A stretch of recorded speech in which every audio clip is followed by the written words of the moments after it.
Why'd you come back? Find out anything? No. Not about Dr. Polk's patient. And what is it? Clint's been put in solitary confinement at the jail. Why? There was a fight in the gymnasium. Someone fingered Clint as having started it. Well, if he started, he must have had a very good reason. They don't go on logic there, Vicky. They go on the rules. They can't have a guy wandering around who could start a riot. Oh, great. This is really great for the trial.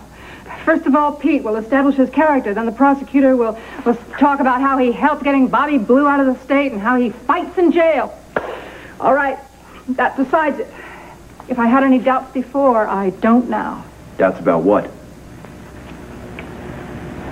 Rafe,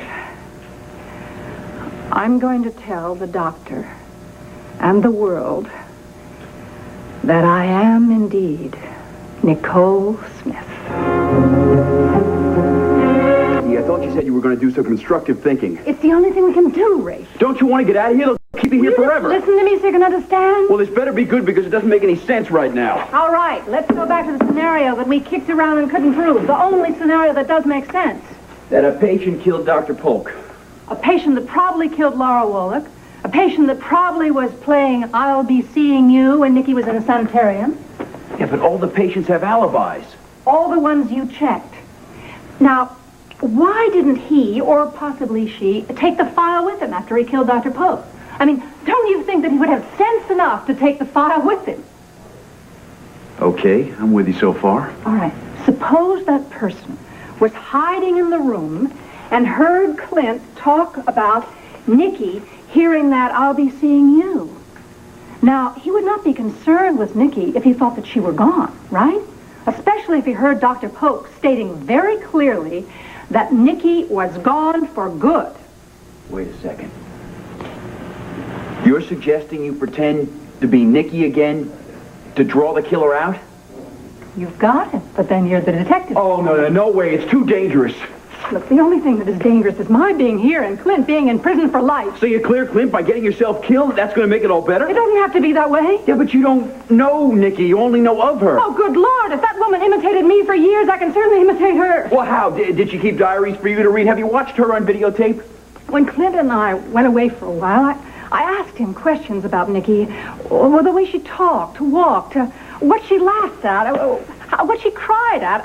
I feel like I know her very well. Oh, Vicky, this still doesn't wash.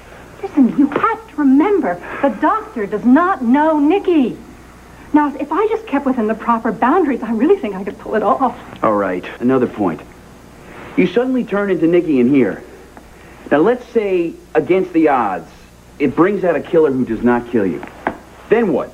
You suddenly flip back into Vicky, the doctor believes you and lets you out, or maybe the doctor thinks you better stay. You come with a tape recorder, I talk into it, I say what I'm doing and my reasons, and you're my witness. Well, you got all the answers, don't you? Oh, Rafe, you got to remember what Clint went through for me. He realized the courage and determination it took for him to stick with and never give up. Frankly, I don't think I could have hung in there like he did. Very few people in the world could have done that. And you're going to repay him by putting yourself in danger of getting killed. Vicky, he hung in there so he could have you. And there's every possibility that this could take you away from him. You want him crying over your grave for the next 30 years? Well, we have to talk about it. Look, I need to get back on duty. Now, please, think this through very carefully before you move on it. Rafe? All right, I'll think about it. And we'll talk again before you say anything to anyone. Please don't make me promise everything. I think you better get back to the station now. Yeah, right. And listen, I'm going to be arguing with you in my mind every step of the way. Right.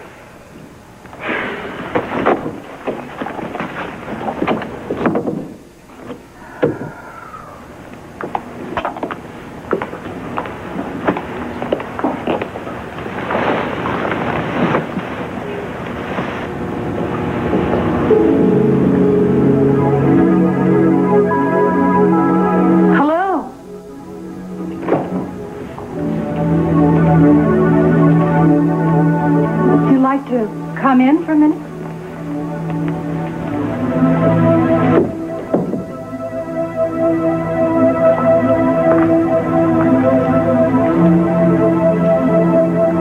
Is there something you'd like to ask me?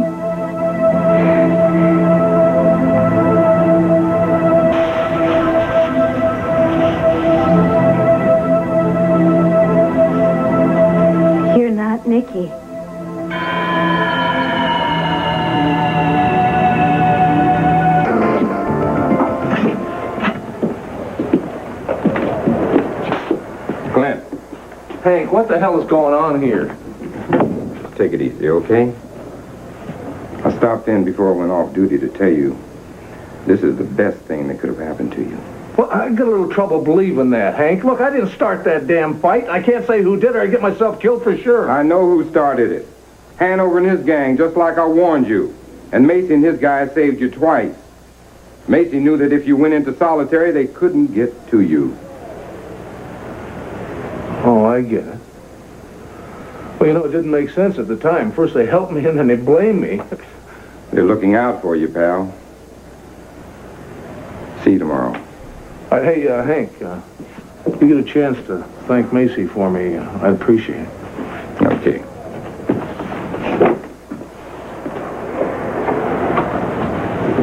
If it wasn't for Tina, I wouldn't be in here, and Vicky damn sure wouldn't be locked away in some sanitarium. Who are you? My name's Lita, and this is Lolly. Hello, Lita and Lolly. I know about you. I know they say you're Nicky Smith, but I know you're not. I would tell them for you, but they wouldn't believe me. Was Nicky a friend of yours? Nicky was a friend, yes. She protected me from some of the other patients who aren't very kind. But Nicky was very sad when she was here. She was mourning a man and wondering what was wrong with her for just being herself. Oh, Lita, I hear that Nicky was very nice. And I'm sorry there can only be one of us. Either her or me. Did your husband kill Dr. Polk? Oh, no. No, you must never believe that. My husband is a kind and wonderful and very gentle human being. And he would never kill Dr. Polk, even for me. I believe you. Lolly does too. Sit down, Lita.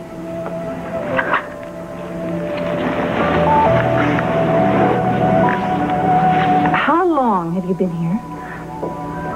I don't like to remember, but I can't forget either. I've been living here since January 2nd, 1981. I'm sorry. I'm sorry every day. Lita, when Nicky was still here, or even before, and certainly after, did you hear anyone playing the song, I'll Be Seeing You? I believe I know that song at all, Vicky. But you must. I'll be seeing you in all the old familiar places. Nothing? Maybe Nicky was mistaken. You don't hear someone playing that half the night? I'll be seeing you. They drug me at night. I don't hear anything. I don't see anything except my dreams. Oh, Lita, I do believe that Nicky heard that song playing. I also believe that the person that's playing that is responsible for Dr. Polk's death. Lolly, did you hear that? I want very much to find that person so I can help my dear husband and help me too. And that's why, Lita, I am going to pretend that I'm Nicky Smith. I heard on television that Nicky pretended to be you for a very long time. That's right. And now it's my turn. I'm just concerned that you'll be upset by it. No. It would be like having my friend coming back to me. Oh, Lita, I'll be your friend, no matter what name I use. You promise you won't tell anybody? And Lolly won't mind either. Could I ask you something else, too? Another favor? I might need your help sometimes. If you could tell me that I'm not quite sounding like or acting like Nicky, could you do that? Of course. She laughed a lot. Mm-hmm. Even heard in morning she laughed. And made jokes for others.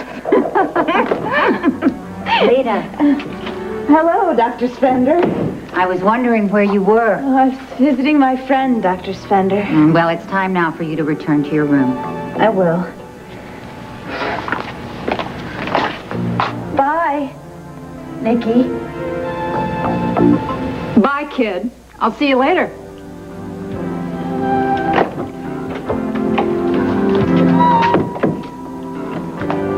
I hope she wasn't bothering you. Are you kidding, Doc? She's one of the nicest people around this place. I knew her before, when I was here before. Oh, Doc, you see the look on your face. What can I tell you? I guess Vicky was just a coward. Yeah, there's some things in life she just couldn't handle. So she just flew the coop and left me with the whole deal. Well, I have to finish making my rounds. But I'll be back later so we can talk about the change. Sure, Doc.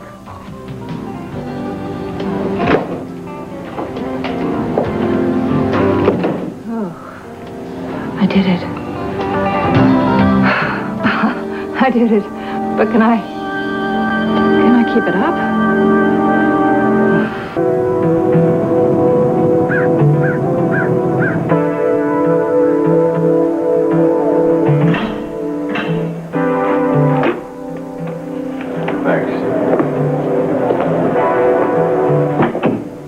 Clint?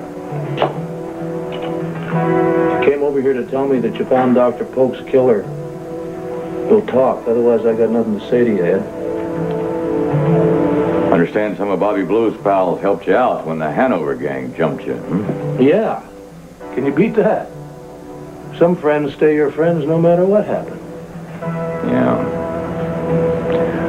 I guess when you think about it, solitary confinement's a good place for you. Safest place for you. Thanks for your concern. And I don't mean to make things rougher on you than they already are, but... Ed, you can't make things rougher on me than they already are. I have some information about Vicky. What about Vicky? She called the Chronicle last night and told them she was Nicky Smith.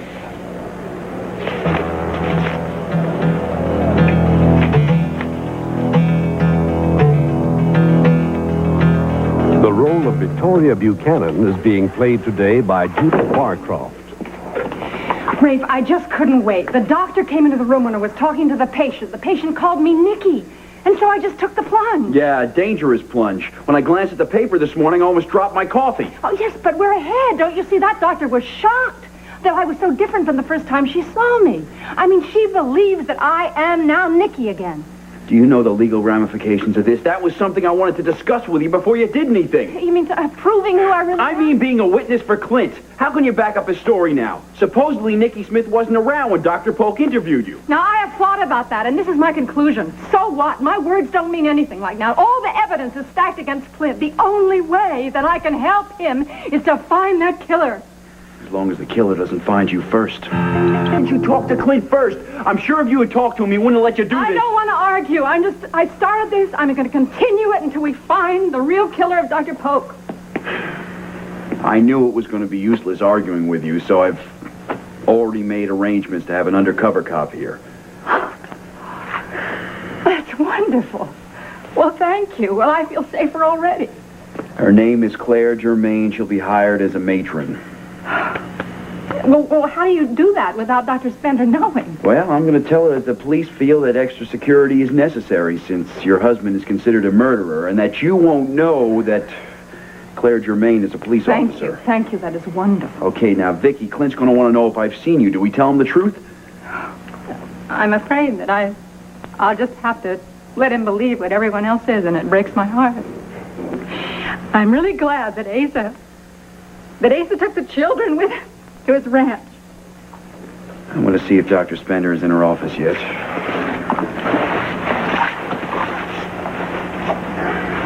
You know, I feel nervous leaving you here even for a few minutes. If you're right, If Dr. Polk's killer is in this institution, he's probably got his eye on you already. I will be careful. I promise.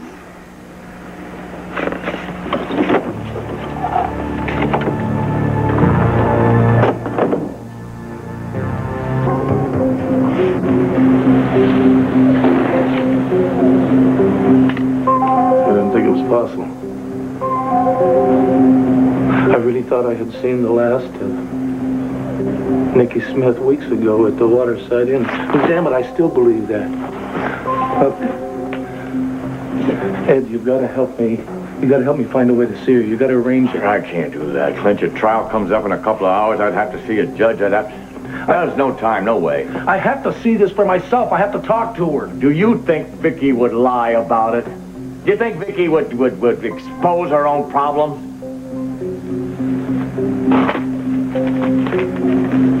You know whose fault this is, don't you? Yours. You had her committed. I realize it says she turned into Nicky yesterday, and if that's really true, I'm sorry. You're sorry. You're sorry. Thanks a bunch. You're sorry. So why didn't Dr. Polk see it, huh? I mean, maybe he did see she was Vicky. And maybe he thought that maybe some kind of trauma could flip her over into Nicky, that she needed treatment. No! That is not true. What? Why the hell should we deal with the truth? That went out the window a long time ago. Besides, you've got your cold-blooded killer. That's all you care about. Oh, come on, Clint. You know me better than that. No, I don't. No, I don't know better than that. Why don't you just get the hell out of here? I don't know why you came down here in the first place. Because I thought maybe you wanted to know about Vicky before the press sees you. Yeah. Well, you bringing that paper by here just really made my day. Thanks a lot, Captain. I'll see you in court.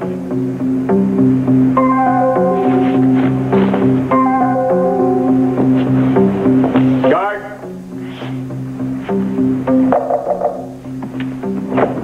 Okay, we're all set. Dr. Spender was glad to allow us an undercover policewoman. She said a lot of the patients here are very upset about Dr. Polk's murder, and, well, she'd hate for there to be any kind of retaliation against him. Oh, good. Yes, that's great. Did she mention my reemergence of Nicky? No, I didn't ask her about that. Now, I called Claire Germain. She's on her way over. So we're the only 3 people that know the truth. Keep it that way, Vicky. There are 4 people. I already told the patient here. What? Now, wait, just before you explode. Now, she's a friend of Nicky's from before. Now, listen, she came in here. She studied me. She gave me some sort of a weird greeting that she and Nicky used to share. And then she announces, "You're not Nicky." Well, I had to tell her the truth. I also realized she could help me in this pretense. You told her you were going to I pretend? had to, Ray. I need somebody around here to tell me about the mannerisms and speech that Nicky uses. But what if this particular patient turns out to be the killer? No, absolutely not. Not. She's like 18, 20, but her emotional age is like 8. She's very, very vulnerable. Believe me, I think that life treated her very unkindly when she was a child, as she's still in her childhood, Lita. How do you know you can trust her to keep her mouth shut? Because she liked Nicky, and also because she believes that Clint did not kill her favorite doctor. You're putting an awful lot of trust and instinct. Did you ask her about the song? Yes, she says that they drug her to sleep at night. She has never heard I'll Be Seeing You playing. Neither have I yet. But I am convinced that the real murderer of Dr. Polk is somewhere in this institution. This is Vicky Buchanan. How do you do, Vicky? It's nice to meet you. I would never have spotted you as a policewoman. Well, that's the way it's supposed to be. Detective Garrettson has told me what you're trying to do here. I have to tell you, I will not be able to be around you all the time. Well, that's good, because then, the killer would never show up himself either. Now, I understand you two think that the killer plays a certain song a lot. I'll Be Seeing You. Frank Sinatra sings it. Well, in my capacity as matron, I'll be tending to a lot of patients. I'll try and see if I can find a tape. Good. I'd give anything if you could spot the patient we're after before he makes any kind of a move. I'd be a little grateful, too. Well, the supervisor is expecting me to be shown around. Needless to say, when we're introduced, we've just met. Fine, fine. Good luck, Claire, and remember, this is a precious person here. Yes, I remember.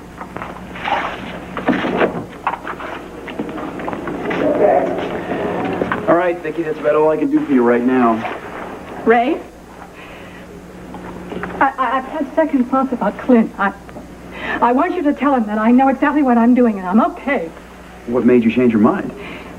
I know what he's going through, what this is putting him through, what he's feeling, and I don't want it to take the fight out of him. I don't want the jury to suddenly mistake this depression for guilt. Yeah, well, let's hope he doesn't get it into his head to publicly denounce what you're doing as fraud in order to protect you. It is up to you to convince him that I know what I'm doing is our only hope. Listen, heaven's sakes, I wish you'd act a little more convinced yourself. Okay, I'll try. Listen, I'll call you later. Now, please be very careful. I will, and I want to thank you for everything. And I know that you have probably put your job in jeopardy because of me, and I appreciate it. Well, don't worry about my job. Your life and Clint's are my main concern right now. Give my love to Clint. I sure will. See you soon.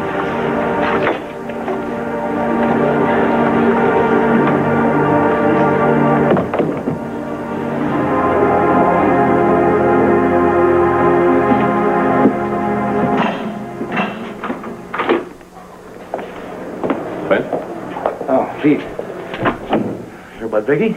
Yeah, I turned the radio on in my car. I was in shock. I can't imagine how you must have. Yeah. I didn't think this nightmare could get any worse, but they're wrong again, right? Ed Hall stopped by. He wanted to make me aware of this, so some reporter wouldn't surprise me with it when I go to court this morning. Wasn't that nice of the good captain? Yeah, look, I'm sorry. You know, if it's any consolation, at least she's getting help. Help? Oh, she's getting help, all right. She's getting so much help, they turned her right back into Nicky Smith. Well, you know, I'm sorry, but one good thing about it is it will help the defense. Also make Tina look more ludicrous than she is. Tina? Tina will just come up with another story, Pete. Like Nicky Smith just stopped pretending, that's all. Is there any truth in that, maybe? Oh, wait a minute. I know my wife, Pete. She was Vicky Buchanan. I would have bet anything that Nicky Smith was gone forever. Okay, I'll buy it. Look, we got to get over to court pretty soon, so let's go over some facts. Say what you want, do what you want. Be as brilliant as you want. I mean, if you lose, so what? If Nicky Smith is back, I don't care that much about living anymore anyway. What about your kids? You can't desert them? I can't deal with that, Pete, okay? I can't deal with it. I don't want to think about it. My life, my whole family is upside down, do you understand? Clint, just wait a second. If you don't care about the truth, how do you expect me to convince the jury to care about it? Look, Pete! What the hell is this? Did you put gin on your cornflakes this morning? Huh? It's awful on cornflakes. What's the matter? Come on, what's your sense of humor? You never heard of gin and toothpaste? What the hell's going on, Pete? Look, I was up at 3 o'clock in the morning, all right? I mean, it's the middle of the afternoon for me. I had a few bells. No big deal. Why? Why? Because I felt like it. It oils my brain. Don't worry about it. Don't worry about it. You're my attorney. You don't think I should worry that my attorney wants to start drinking at 9 o'clock in the morning? Look, I explained it to you. Oh, no, listen to me. Let me explain it to you. I don't care what time you get up. I don't care what time you go to bed. I do care that you want to start drinking before we go to court. Hey, look, it's not going to affect my performance. I'm not drunk now. I'm not going to be drunk then, all right? You got my life in your hands, Pete. Don't make me regret it. Wow. A minute ago, you didn't care about your life. It was as good as over, right? If Vicky turned back into Nicky? Look, I'm allowed a few minutes of depression, aren't I? A little self-pity? Of course I care what happens. I can't help Vicky if I'm stuck in here. You damn bet I want to win. I have to win. Good. Good. That's what I want to hear. Just keep it up, all right? Now, can we get down to some business? Can we do that in the car, or can we do it in a room in the courthouse? You know, I've kind of had it with solitary confinement. Yeah, I know how you feel. Good! Now, listen, do you think they're going to let us ride down there together? Yeah, but there'll be 2 policemen in the car, and you'll also be in handcuffs. Whatever. Do you think you can arrange for permission for me to talk to my wife? I don't think so, not before the trial. It's probably just as well. I don't know what the hell to say to Nicky anyway.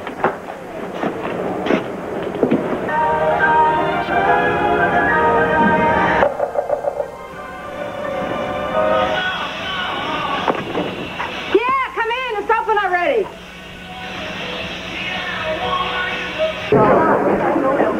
Why are you looking so worried, Herb? This opening statement is brilliant. We'll see. Another attack of conscience? Just a little one. Look, Herb, I'll give you another chance to disqualify yourself. I guarantee that I can handle prosecution almost as well as you can. Speaking of attacks, you just had one of modesty. I'm sure you believe you can handle this case better than I can. Well, unless that Buchanan friendship of yours gets in the way. I said, well, if it does, I'm confident you'll point it out to me immediately. You won't take offense? No, but it's not going to happen. No comment, no comment, please. Now, no comment. We'll give you review afterwards. No comment. Do you plan on changing your plea? No comment.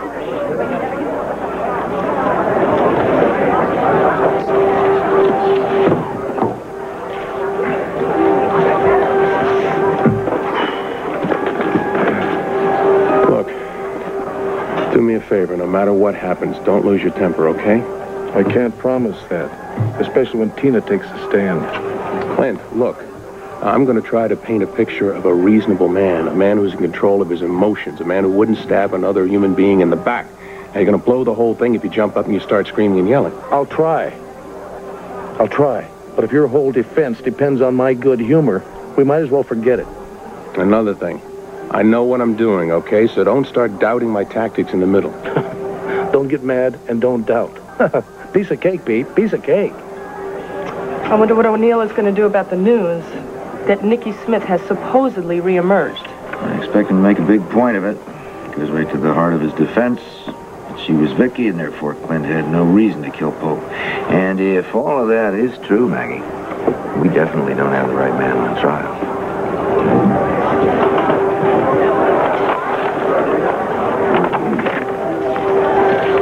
Morning, Herb.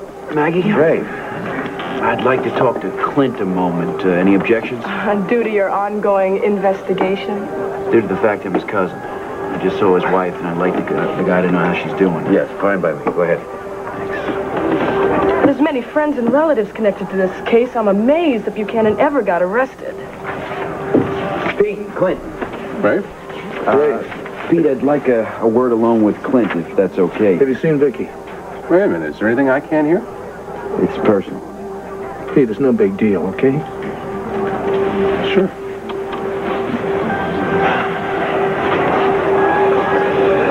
Feeling confident this morning, Counselor?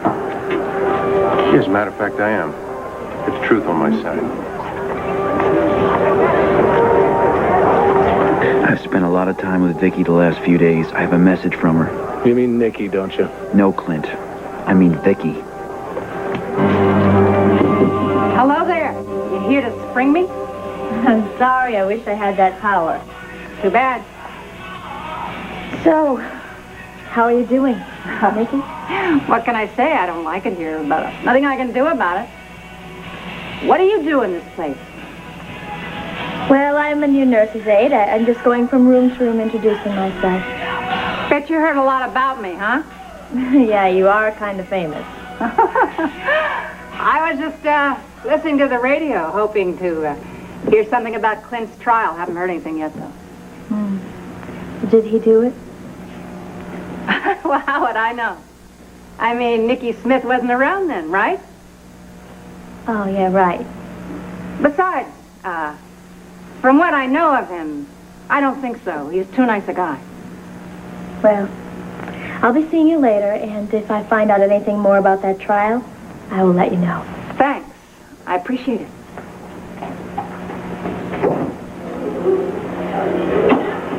She doesn't remember who I am. Hey, kid! I didn't get your name.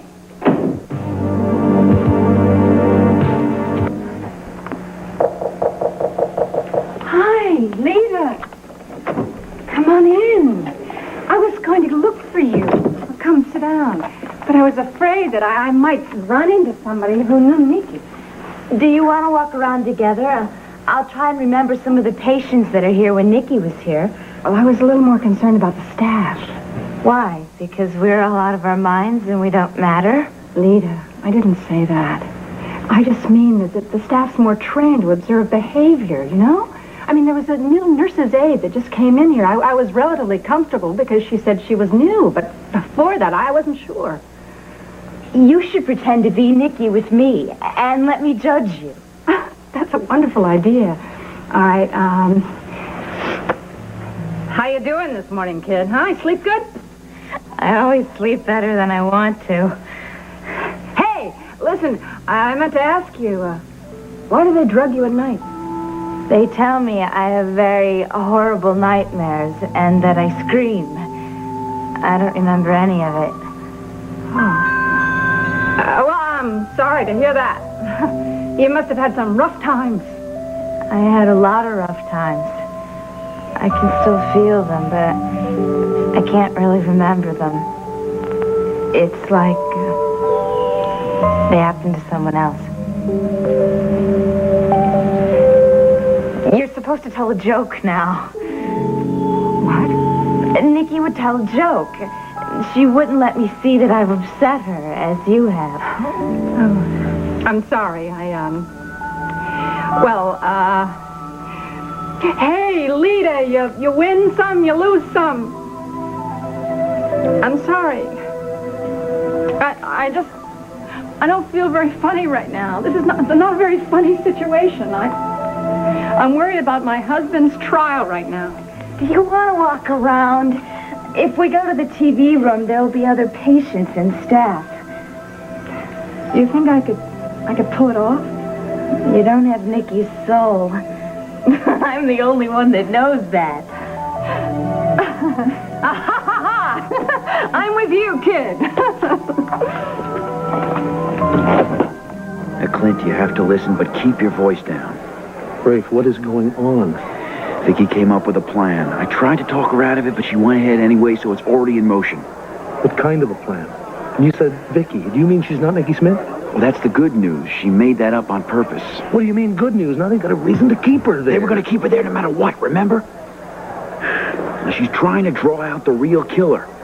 She believes that person is in Mountain View Sanitarium, the same one who kept playing I'll Be Seeing You when Nikki was there.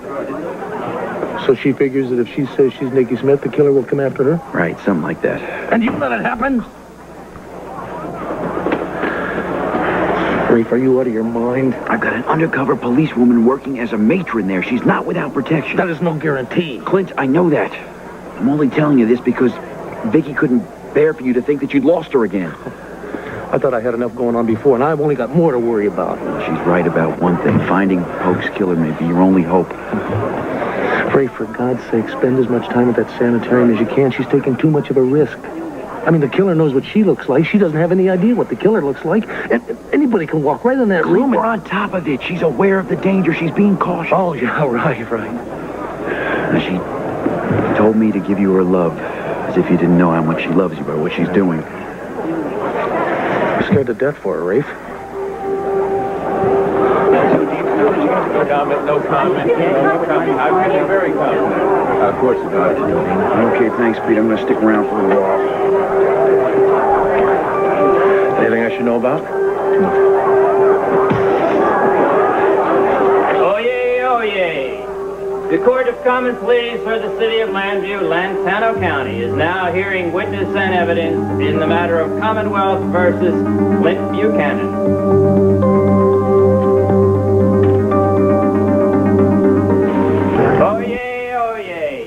Common Pleas for the City of Landview, Lantano County, is now hearing evidence and testimony in the matter of Commonwealth versus Clint Buchanan. The Honorable Judge Robert Franklin presiding. Court of Common Pleas, please be seated.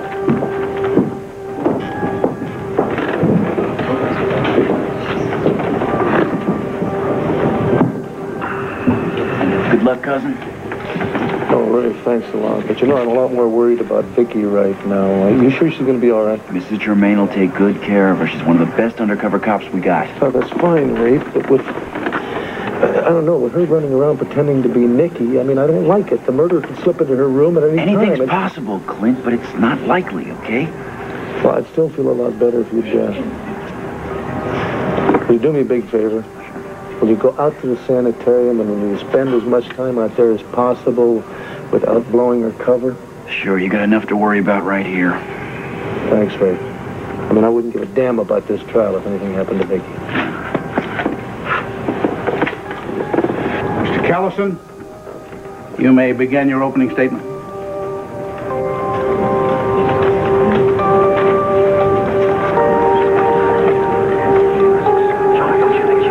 Well, the way I've been playing her is kind of quick and snappy, you know what I mean? A lot of hand gestures, great sense of humor, big smile on her puss, except when some guy sort of knocks her nose out of joint, and then, watch it, kid, clear the runways. How am I doing? It's a little bit like Nikki. Like I said, you don't have her soul, but otherwise, it's perfect. I don't know what I'd do without you, Lita. I could never pull it off otherwise. You're my friend now, just like Nikki was. And I promise I'll stand by you no matter what. But please, be careful. I will. You're my friend, too. Excuse me. Are you up for a visitor? It depends. I might need some time to prepare. Prepare for what? What the heck are you doing here? Well, I have something to settle with you. In private. Sure, I want to talk to you. Well, you're not afraid of me, are you? Might be a waste of time. What can you tell me I don't know already? Well, do you want to find out or not? I'll be outside if you need me.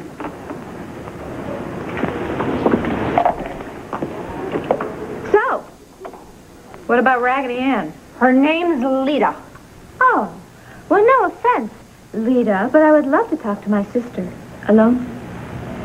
I can handle this.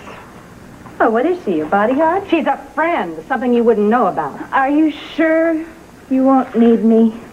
I'll be fine. Thanks, kid.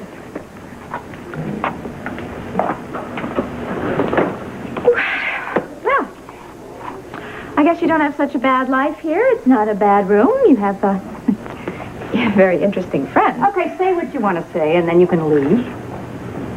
Temper, temper, Nikki. No, I just came by here to commend you on the performance of a lifetime. Performance? Well, yes, but then why shouldn't it be good? After all, you've had plenty of experience. Oh, come on, Tina. Stop beating around the bush. Say what you want to say. Spill it. Look, I am on to you, sister dear. Oh, you are Nikki right now, aren't you? I mean, it gets very confusing, even though I am the only person outside of Clint in the whole wide world who knows that you have been Nikki all along. What kind of ball are you pulling, Tina? Oh, save it, Nikki, will you? I've been on to you since the first day. We were the ones who played those little games, remember? I know exactly how your tiny little mind works. Oh, no, you're the one with the real whiz, dear. I mean, you really make good sense. You know, you locked up Vicky. You know, I should really thank you for that. You know, if you didn't do that, I probably wouldn't come back. From where? You didn't go anywhere, Nikki. I am on to your charade. You mean you think that I faked Vicky, then pretended to come back as me? I mean, and they say I'm crackers? No, you're very clever. In fact, I might even say brilliant, you see, because now you can say that you were never even in Dr. Polk's office when he was murdered. In fact, since you've been Vicky all along, there's absolutely no reason why he would have signed the commitment papers. Well, I never even thought of that. Yeah. You know, let's face it, Nikki, you played a very big game here. You blew it. You did, but you deserve an A for effort. Boy, you're really out to get me and Clint, aren't you? I mean, I thought it would be enough for you just to take Vicky's money, but no, why don't you just take a long hike out of my life? But I wouldn't abandon my sister. Oh, please. No, besides, I'm much too into this now. After all, I am the star witness for the prosecution. Oh, yeah? Why don't you go home, put back your earring, and sharpen up your lies, kid? No, you're the one who ought to start telling the truth for a change. You know what the first thing that I remembered after I woke up in this joint? Seeing you in bed with Clint. Oh, come on, Nikki. No, baby, it's the truth. It was Vicky after that. You know, everything I heard about the murder, everything, that was just from somebody else. I heard it. All right. If you want to go on just living this lie, that's fine if that makes you happy. But, you know, you are really only hurting yourself. I haven't done any of this. It has been you. You, all the way, kid. You with your lust for the almighty buck. And it's because of you. You're the reason that I'm locked up here. You're the reason that Clint is on trial for a murder he did not commit. When do you call it quits, Tina? When do you say enough? It makes me sick just to look at you. Get out! Fine. If that's the way you want it, but I still haven't told you the real reason why I'm here. Look, Vicky, I know you are frustrated. I understand your anger. I know what you're going through right now, okay? That's why I'm here.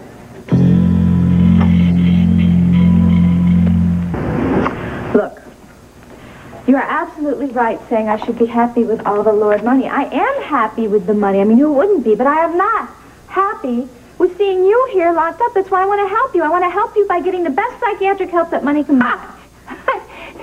Thanks. I really think I'll pass. I don't want you wasting all the Lord fortune on me when you work so hard to steal it for yourself. I just don't get it. I don't know why everybody seems to think I'm this big money grabber, because I am not. In fact, you know what I'm going to do with my money? I am going to do something that is going to be very good for this whole community. Take a one-way ticket out of town. Very funny. No. I am going to carry on the Lord family tradition. I am going to donate a lot of money to charitable institutions and to places of learning and medical research. In fact, I don't have to do that, because I'm doing it because I care. Oh, and that'll be very helpful, and it'll help you mingle with all the bigwigs, won't it? What, you think I am trying to buy respectability? Oh, you couldn't do that, sweetheart. Well, what would you do with all the money, huh? Spend it on a real hot night at Elmo's? Maybe. Look, I didn't angle to get the money here. I got this fair and square because of your illness, and that's exactly why I want to help you. Oh. And I'm going to keep on helping you no matter what, because eventually you are going to get out of this place. And then I am hoping that you and I can finally become real sisters. How can you stand there and spout all this stuff about sisterhood and charity when Clint is on trial for his life, and if he's condemned for murder, it is all your fault, baby. Look, I know how much you love him. And I really wish there was more I could do, but... Don't you think you've done enough? You would hang your own grandmother just to keep a grip on the Lord's fortune. Look, I am not the one that stabbed Dr. Polk in the back, huh? And I'm going to tell that jury the truth, which is that I didn't start all this. No, you know who started this whole thing? It was you and Clint. You started it by trying to pretend that you're Vicky all along, huh? So you wouldn't have to be put in this institution, so you could run away and have your nice little affair. You're going to tell the jury that Clint and I had an affair? I am going to tell the jury the truth as I see it. Boy, you really have to get both of us, aren't you? Do you think I feel good that my testimony is going to help convict him? No, I don't, but it doesn't even matter what my testimony is. The evidence is overwhelming. Look, maybe even once he hears me, maybe it'll help. Help? Help? Well, sure, he'll hear me and he'll realize how silly it is to go on lying, and he'll confess. Tina, he has not done anything. Vicky, if he confesses, maybe the judge will decide to go with leniency. Here, Tina, you just get out of here. You get out of here in your own steam before I throw you out, okay? And take your coat, your earrings, your purse, and out. Fine, I will go, but you know what? You were going to look back on this, and you were going to realize that I tried to do all this to help you. And then, sister, you are going to thank me. Ow! Oh! Before we are through here, ladies and gentlemen of the jury, I will show you that this was not the premeditated act of a vicious and cold-hearted killer.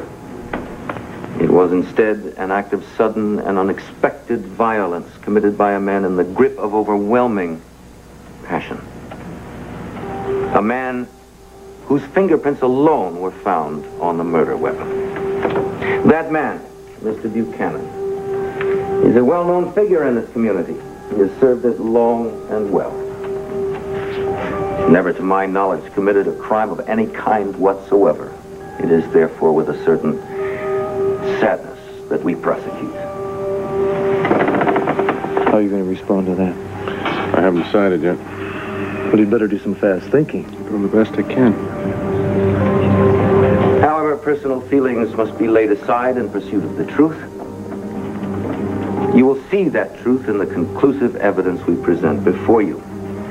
You will see it in the defendant's clear-cut motivation, that of preventing his wife from being forced into an institution for the mentally ill. And the truth, as you will see, is clear-cut and simple. The defendant, Clint Buchanan, is guilty as charged of murder. Mr. O'Neill? One moment, Your Honor. What is it? I need to check some notes. Well, what's going on? Look, you're in good hands, okay?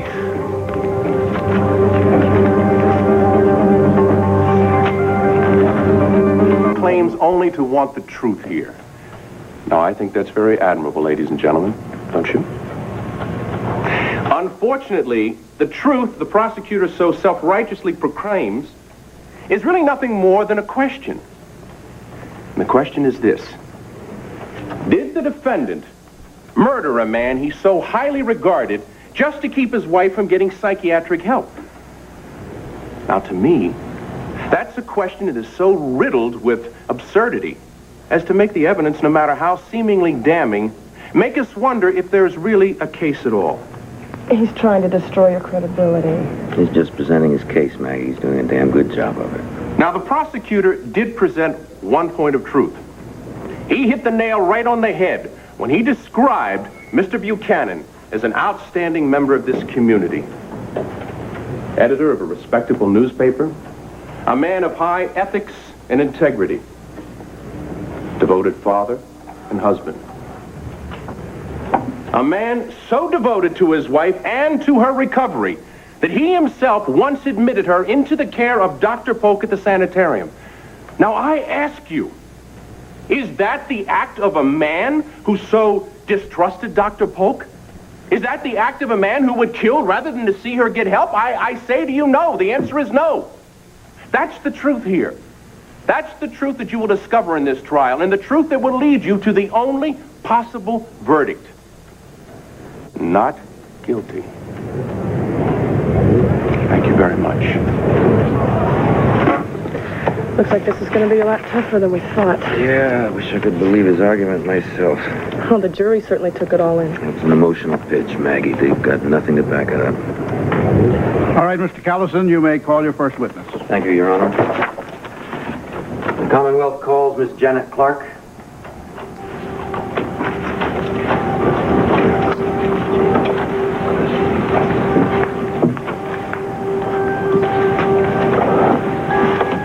State your full name for the court, please. Janet Marie Clark. And place your right hand on the Bible. Do you swear to tell the truth, the whole truth, and nothing but the truth, so help you God? I do. Be seated.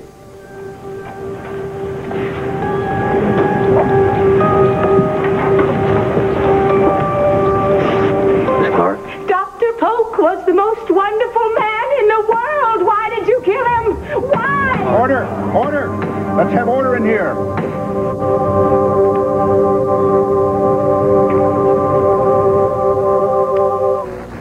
Order here. I want order. Order! Your Honor, I move that Miss Clark's statement be stricken from the record. Order. Miss Clark, you will refrain from further outbursts and gratuitous statements? Yes, Your Honor, I'm sorry. Are you capable of continuing here? Yes, I'll be fine. It's just that the events have been traumatic. I understand. But hereafter, you will please speak only when asked direct questions. Yes, sir. Counselor. Thank you, Your Miss Clark, you had worked with Dr. Polk for quite some time, hadn't you? Yes. Would you tell the court exactly how long and in what capacity? I was his secretary for 7 years. Fine. Now, were you in his office on the day that he was murdered? Yes. I was in the anteroom, which is the room just outside the office, where I work. I wasn't there when the actual murder occurred. Where were you? I was out doing errands. Would you tell the court who was there at the time you left? Vicki Buchanan was in the office with Dr. Polk, and Clint Buchanan was in the anteroom waiting. Were there any other visitors that you were aware of? No. Dr. Polk had cleared his calendar because he knew it was going to be a long session with Mrs. Buchanan. Did Mr. Buchanan use the telephone? Yes. I'd forgotten my gloves, so I came back to the anteroom to get them, and I saw Mr. Buchanan on the phone. Did you overhear any part of the conversation? Yes. I couldn't help it. Did you feel that the defendant incriminated himself in any way? Objection, Your Honor. I will rephrase, Your Honor. Miss Clark, would you please tell us in your own words exactly what you heard the defendant say? Well, I don't have to use my own words because I remember what he said completely. He was talking about his wife. And he said, I hope I don't have to take her out of here by force. But if Dr. Polk comes to the wrong conclusion, I'll have no other choice. I'll have to take matters into my own hands.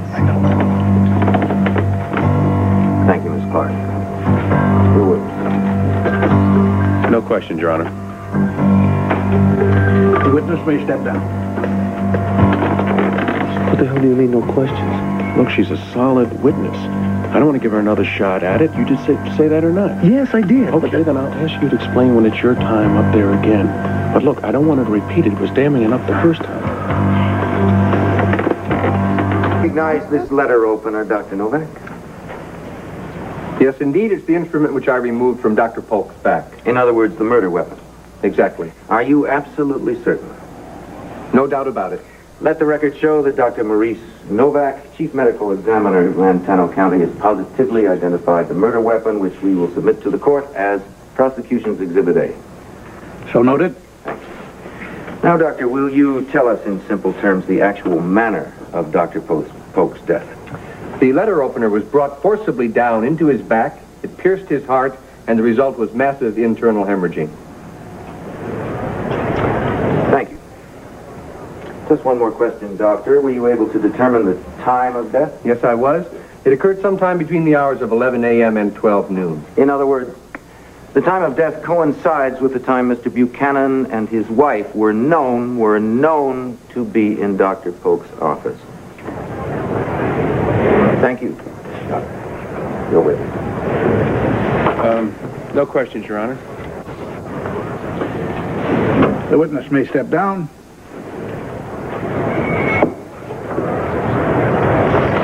O'Neill started off so brilliantly. What's he doing now?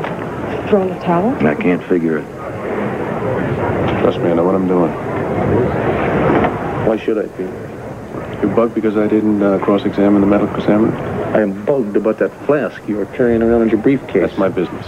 Yeah, until it starts interfering with mine.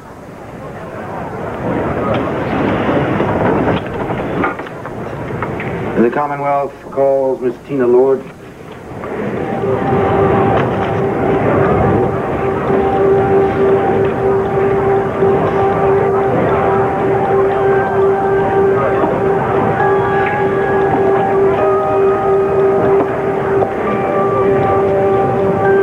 State your full name for the court, please. Tina Lord. Put your right hand on the Bible. Do you swear to tell the truth, the whole truth, and nothing but the truth, so help you God? I do. Be seated. Miss Lord, would you please describe for us your relationship with the defendant's wife? Well, she is my sister, my half-sister. We share the same father, Victor Lord. How long have you known the defendant? Well, since he came to Landview, about 7 years. To your knowledge, does the defendant love his wife? Well, yes, very much so. Is it possible for you to describe that love for us? Well, that's easy. He loves her very much. He worships the ground she walks on. In fact, I don't think there's anything that man would not do for her. Would he kill for her? Order.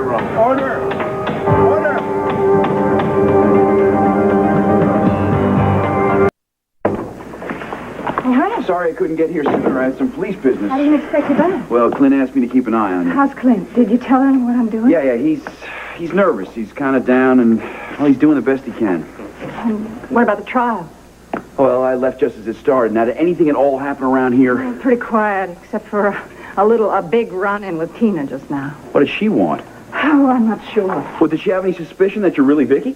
No, as a matter of fact, she said she was convinced I was never Vicky, that I was just faking it in order to support Clint's story.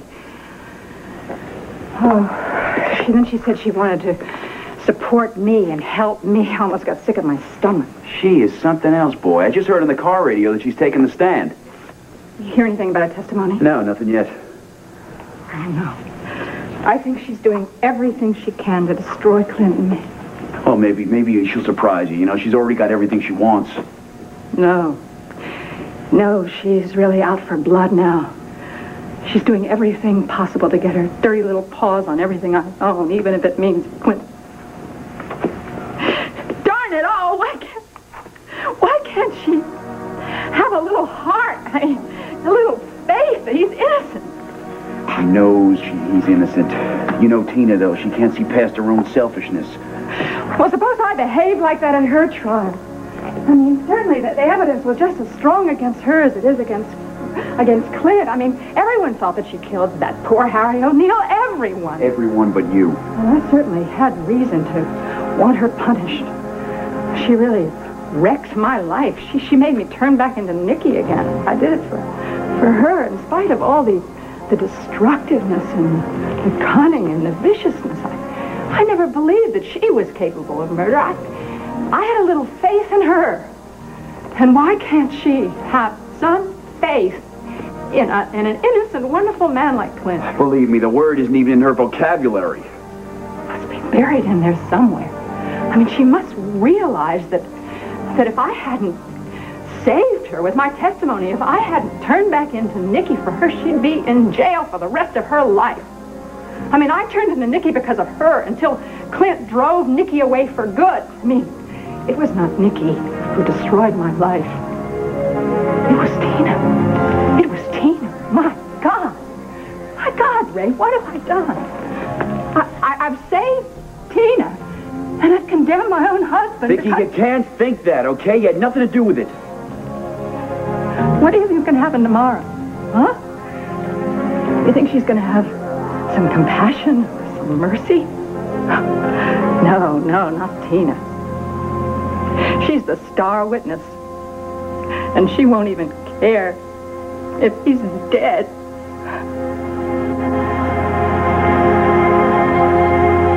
Order! Order! I will have order, or this room will be cleared. Mr. O'Neill, your objection is sustained. Mr. Callison, I order that your question be stricken from the record, and I will thank you to stop leading your witnesses. Yes, Your Honor. Oh, it's about time.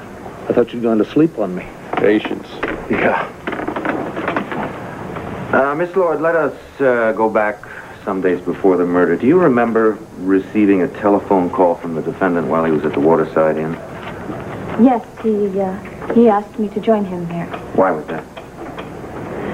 He knew I was fond of him. How fond? I guess you could say that I loved him. Although I had finally accepted the fact that it was impossible between us, at least until that night. Tell us what he said to you. He said that he had finally reached the conclusion that everything, it was impossible with Nicky there. I mean, and that Vicky was never going to come back. And then he said that he was totally wrong about me, that I was the only one that ever understood him, and then he asked me to join him there as soon as I possibly could. And did you, in fact, join him at the Waterside Inn?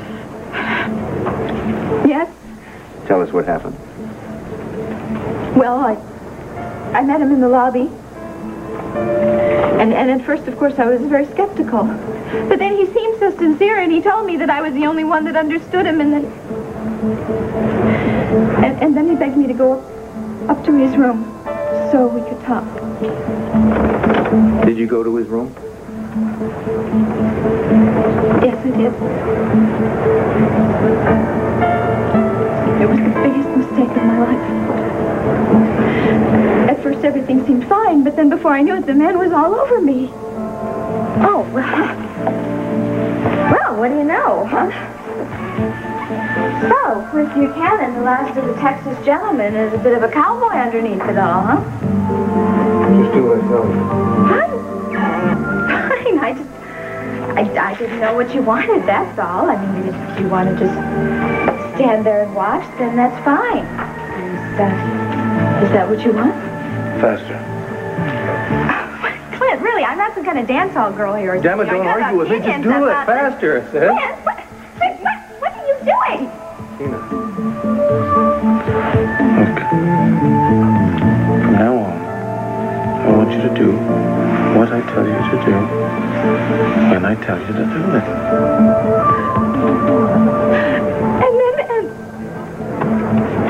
And then he... All right. All right. Tell us. And then he tried to rape me. That is a lie! She is lying! She's lying! Order! Order in the court! Order! I didn't try to rape her, that's a lie! The defendant will be... She's lying through her teeth! Sit down! You can't let her get away! Sit down! Mr. O'Neill, if you can't restrain your client. It's all right, Jim. Come on, please. Why didn't you tell me about this rape business? First I've heard of. Well, it's quite a break for our side. All right, Mr. Callison, you may continue.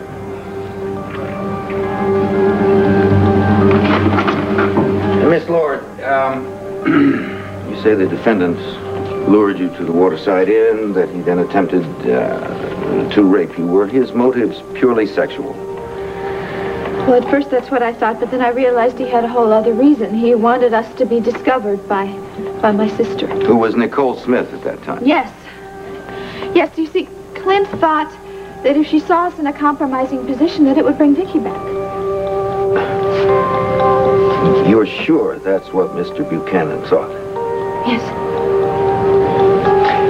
Some would call that conjecture. Aren't you going to object? Very well.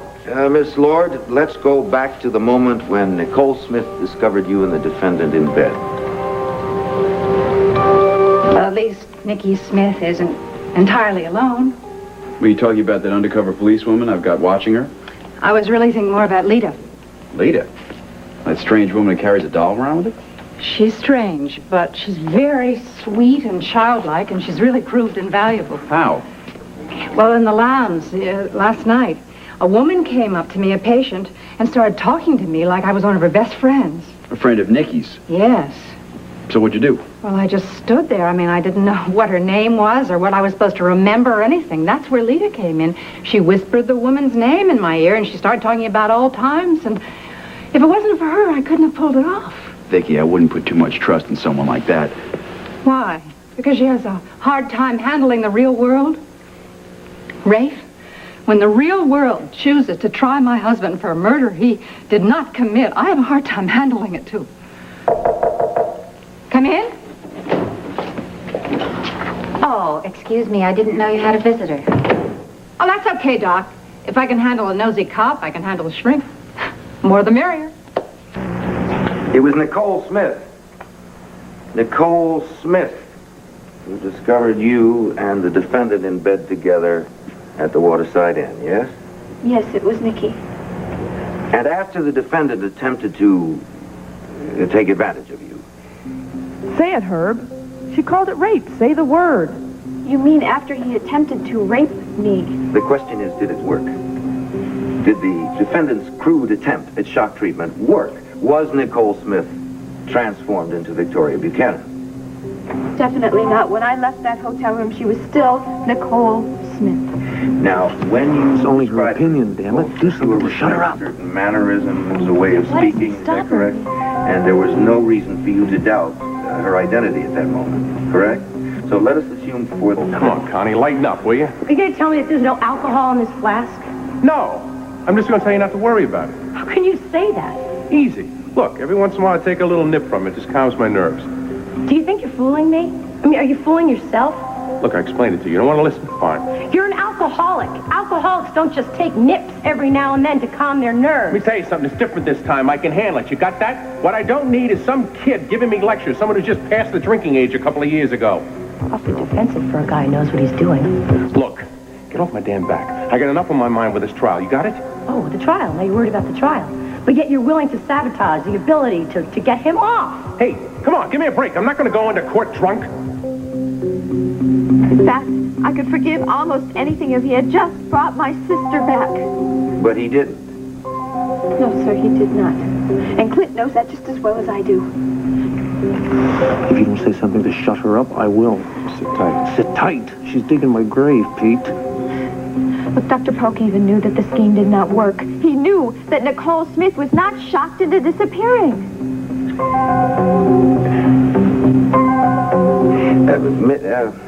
Miss Lord, how can you be so sure? Because he signed the commitment papers, didn't he? He knew that Nicole Smith is alive and well, despite what some people might want. Thank you, Miss Lord. Your witness. Dr. Spender, if you need to talk to Nikki in private... Well, actually, I would like you to come to my office for a little chat. You're right, Doc. A little chat, what you mean is more therapy, right? Well, it doesn't have to be a formal session. Formal, informal, I've clocked enough hours of getting my head shrunk. More than half the population. Doesn't do any good. The results of therapy are not immediately recognizable. Oh, boy, yeah, you can say that for sure. You know what happened the last time I came here? They said I was cured. They said the host personality has reasserted itself. Do you like the lingo? I'm sorry, I'm not an expert on these things. Well, apparently neither are they, because then they told me the host personality is still in charge. Well, now, I may be able to explain that to you. Explain it. Come on, Doctor. You blew it. You blew it. You thought Vicky was in charge, and I was. You believed it so much, you brought me back here, you locked me up. Get this, detective. Now they call me a secondary personality. Can you beat it? Amazing. You do grasp the terminology remarkably well. Listen, I've heard it. I've heard it, Doc. I've been tested. I've been treated. I'm still here. I'm not about to disappear. Oh, nobody wants you to disappear. But I would like to get to know you better. Well, hey, then get me out of here and take me for lunch. But no more therapy. You know, I've had my brain picked enough. Well, all right, Nikki. Maybe another time. There won't be one. You're wasting your time, Doc. We'll see. Detective Garrison? Doctor?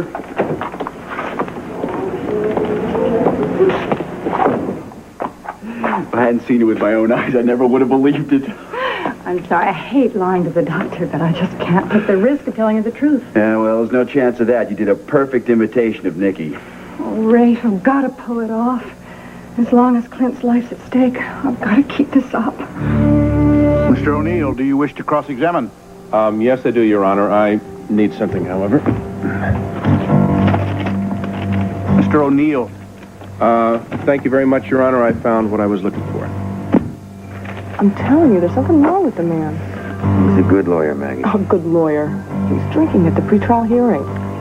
You can't be sure about that. I smelled it on his breath. Right now, I think he's on the sauce. How else can you explain his weak defense? Miss Lord. Excuse me. Can I call you Tina?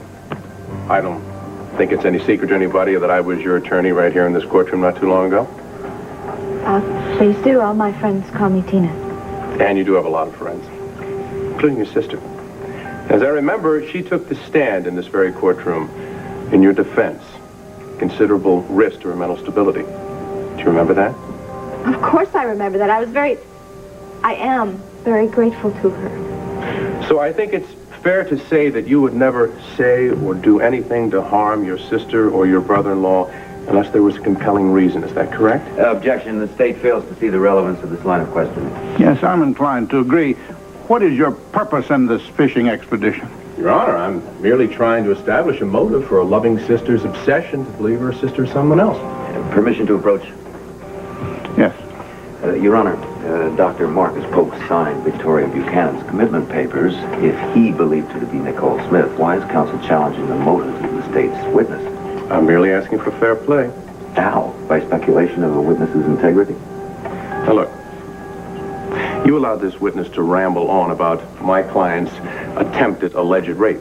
I'm merely asking for the same courtesy. Well, it was your choice to let me. I'm forced to agree with Mr. O'Neill.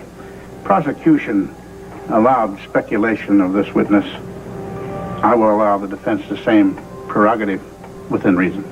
Thank you, Your Honor. I'll try not to waste the court's time. Well, the court seriously doubts if you've been wasting any time. Thank you, Mr. Callison. You may proceed, Mr. O'Neill. Thank you, Your Honor.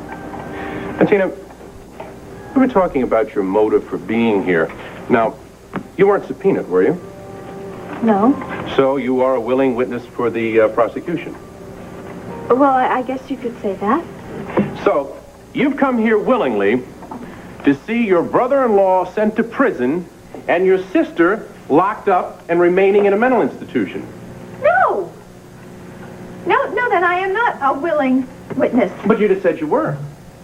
But this is a very painful decision for me, one that I only decided on for the sake of justice and for the sake of my own sister's welfare. Oh, so your sister's share in the Lord estate of which you've already seized had nothing to do with it? Your Honor. Objection is sustained. The jury will disregard the last question. Oh, by all means, Your Honor. So, Tina, you did that for purely altruistic reasons. As a matter of fact, your reason for doing everything is for the good of those you love. Is that correct? Of course it is, even if they don't understand it. So, when you drove out to the Waterside Inn on the day of my client's alleged rape, you did that for the good of those you love. Is that correct? What do you mean? Well, I mean, he didn't force you to go, did he? He said he needed me. And you had no doubt what he needed you for? Objection. Overruled. Look, he said that he really wanted to see me and that he was all finished with Nikki and that he only wanted me. Mm-hmm. And you wanted him. That's what I thought. So, when you left the lobby to go up to what you supposed was his room, did he put a gun to your head? No. Did he knock you down? No, he was very As a matter of fact, did he force you to do anything in that room that you didn't want to do? Yes, he did. He used me, and he did it just to bring Nikki back. So you hated him for that? Yes. You hated Clint Buchanan for trying to return your sister to her rightful personality? Yes, I did.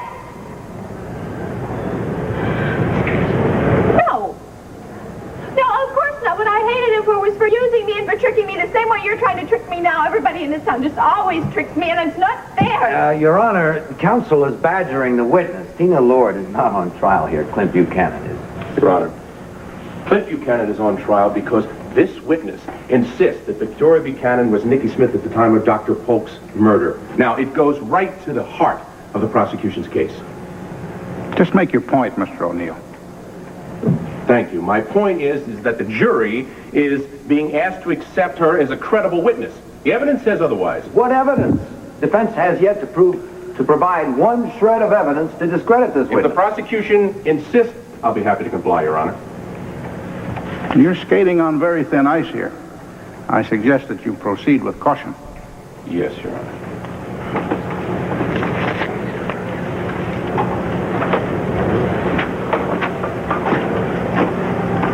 So, Tina, you claim that you're a victim of a cruel trick. Yes, that's right. That you're a victim of Clint Buchanan's irrational obsession to return his wife. Yes, irrational is the word. And what word would you use for a woman that tried to get a man to divorce his wife and marry her sister? Now, this has gone on long enough. I agree. This woman's virtuous charade has gone on far too long, Your Honor. The defense submits this document as Defense Exhibit A.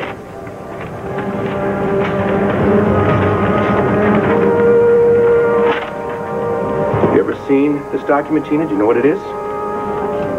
I don't know. It looks like a doctor's report. Very good. It's a doctor's report confirming a woman's pregnancy. Only it's a falsified report, Tina. The woman whose name appears on this paid for this forgery. She wasn't pregnant at all. You recognize the name Tina? The name of the woman who paid for this, who wasn't pregnant with Clint's child? Do I have to sit here and take this? Tell us, Your Honor. Tell us, Tina. Tell the jury the name of the woman who perpetrated this insidious lie. I won't say. Tell us, Tina. The name, Tina. Tell us the name. It's Tina Lord. All right, Tina Lord, are you satisfied? Thank you. No further questions. Can you just let me explain? I didn't mean to hurt anybody. I wanted to have this child. I just wanted him to love me. You may step down, Miss Lord. Order. Order.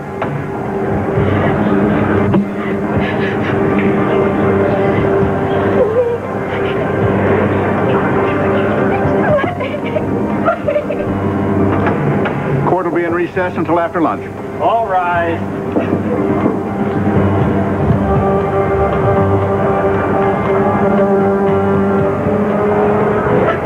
Clint, I just wanted to wish you good luck. Oh, thanks, Lisa. I think I know what you're going through. At least I know what it's like to be accused of something that you didn't do. Well, I appreciate the moral support. Now, if you could just convince my friend here to take off these bracelets and let me go. Oh, if I could, I would. I really appreciate what you did for Bobby. I mean, you jeopardized your safety letting him escape. Forget it. I'd do it all over again. If there's ever anything I can do for you. Bravo! Listen, this is a court of law, not a stage. Today it was, and you were the star attraction. Come here. Well, I don't know what I did to deserve that, but I'm not complaining. Come on, Pete. You were brilliant. Brilliant? Nah. Since I wasn't chopped liver. Listen, discrediting one witness, that's nothing. There'll be others. So what? You'll mow him down, just like you did old Tina. Yeah, but a witness is one thing. There's still the physical evidence. Clint's prints were all over that murder weapon. But you can explain that, right? I can explain it, sure. Will the jury believe it? Will they look at the DA's airtight case and find one sliver of reasonable doubt? Hey, with you pointing the way, come on. You're quite a cheerleader. I wish I could be that optimistic. Something tells me no matter how hard I try, this is one case I can't win. Hey, is that any reason to stop fighting? I mean, even if you knew it was a losing battle, does that change anything? I'm no hero, Connie. Today you were. Oh, yeah? Some hero. I had that in my case the whole time. I was so scared. I kept wanting to run out in that hall and get a little Dutch courage. I'm still scared.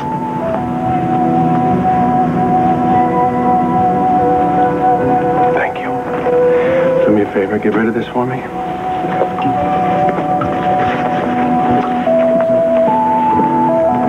not up to me. Then twist some arms, call in some favors. Herb, do whatever you got to do. Just get me in to see her. Clint, you can call the sanitarium. They'll give you a progress. You don't understand. She's on terrible... Court's in recess, huh? Rafe, look, I don't have the power to get Clint in to see Vicky. Could you apply some pressure in the police department? It's worth discussing. Great, I'll leave that with you. Clint, I wish I could do more. Yeah, right. You're gonna ruin everything. She is in danger. Now, damn it, Rafe.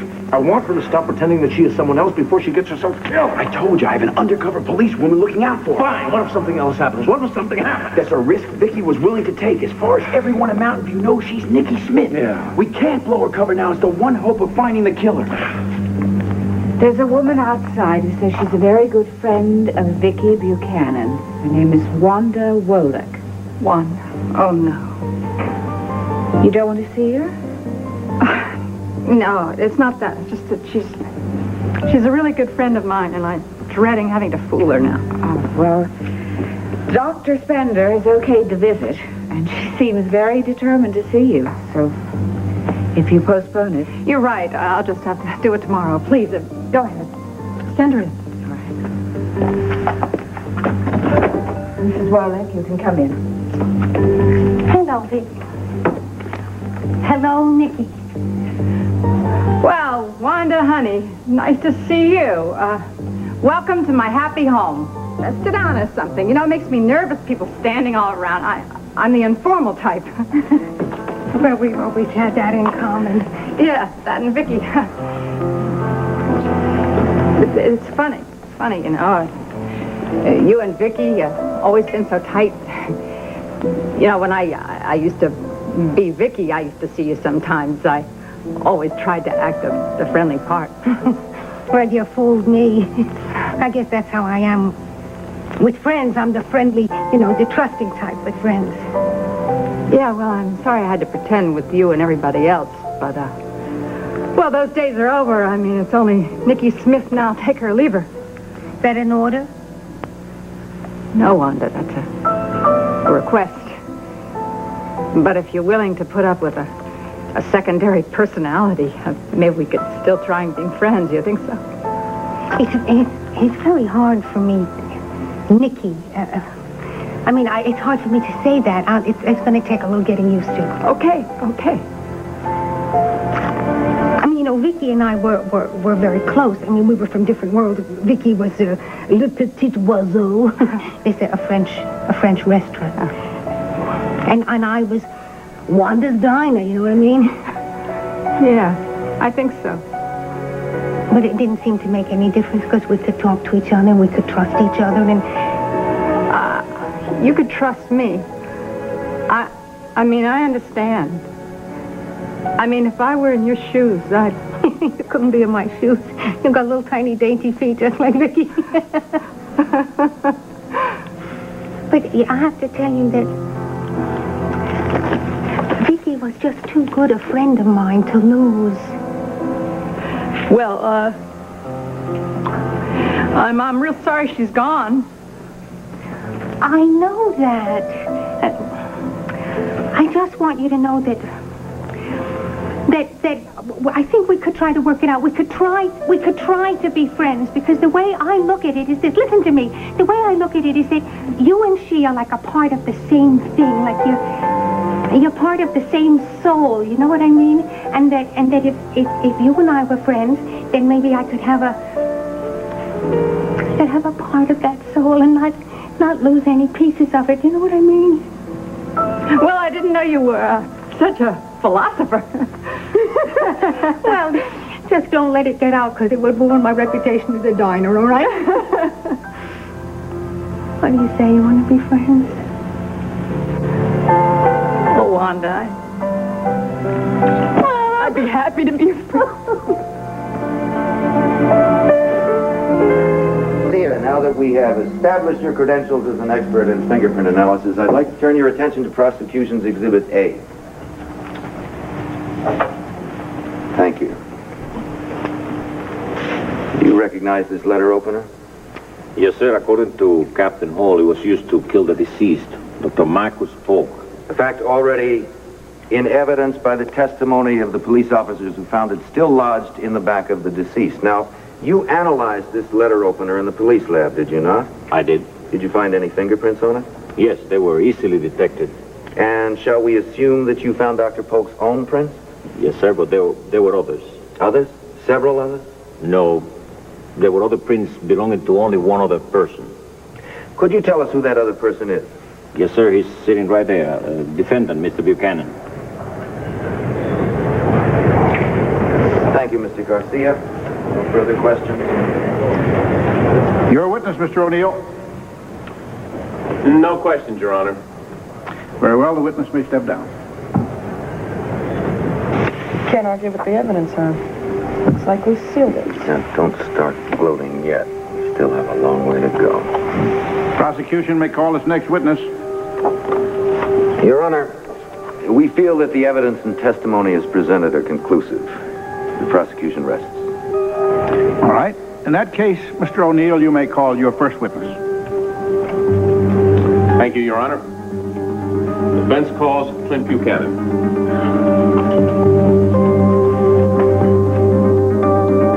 Have you seen the banner? No, and I don't think I want to. I mean, what is all this about falsifying a pregnancy test? Look, Pamela, I'd really rather not talk about this right now, okay? It's true. Pamela, look, I was desperate. I had to keep Clint away from Nicky, and I didn't know what else to do. And look, I did it for his own good, okay? Besides, you shouldn't just go believing everything you read. A mess, this whole thing. I mean, it's hard to tell the fact from the fiction.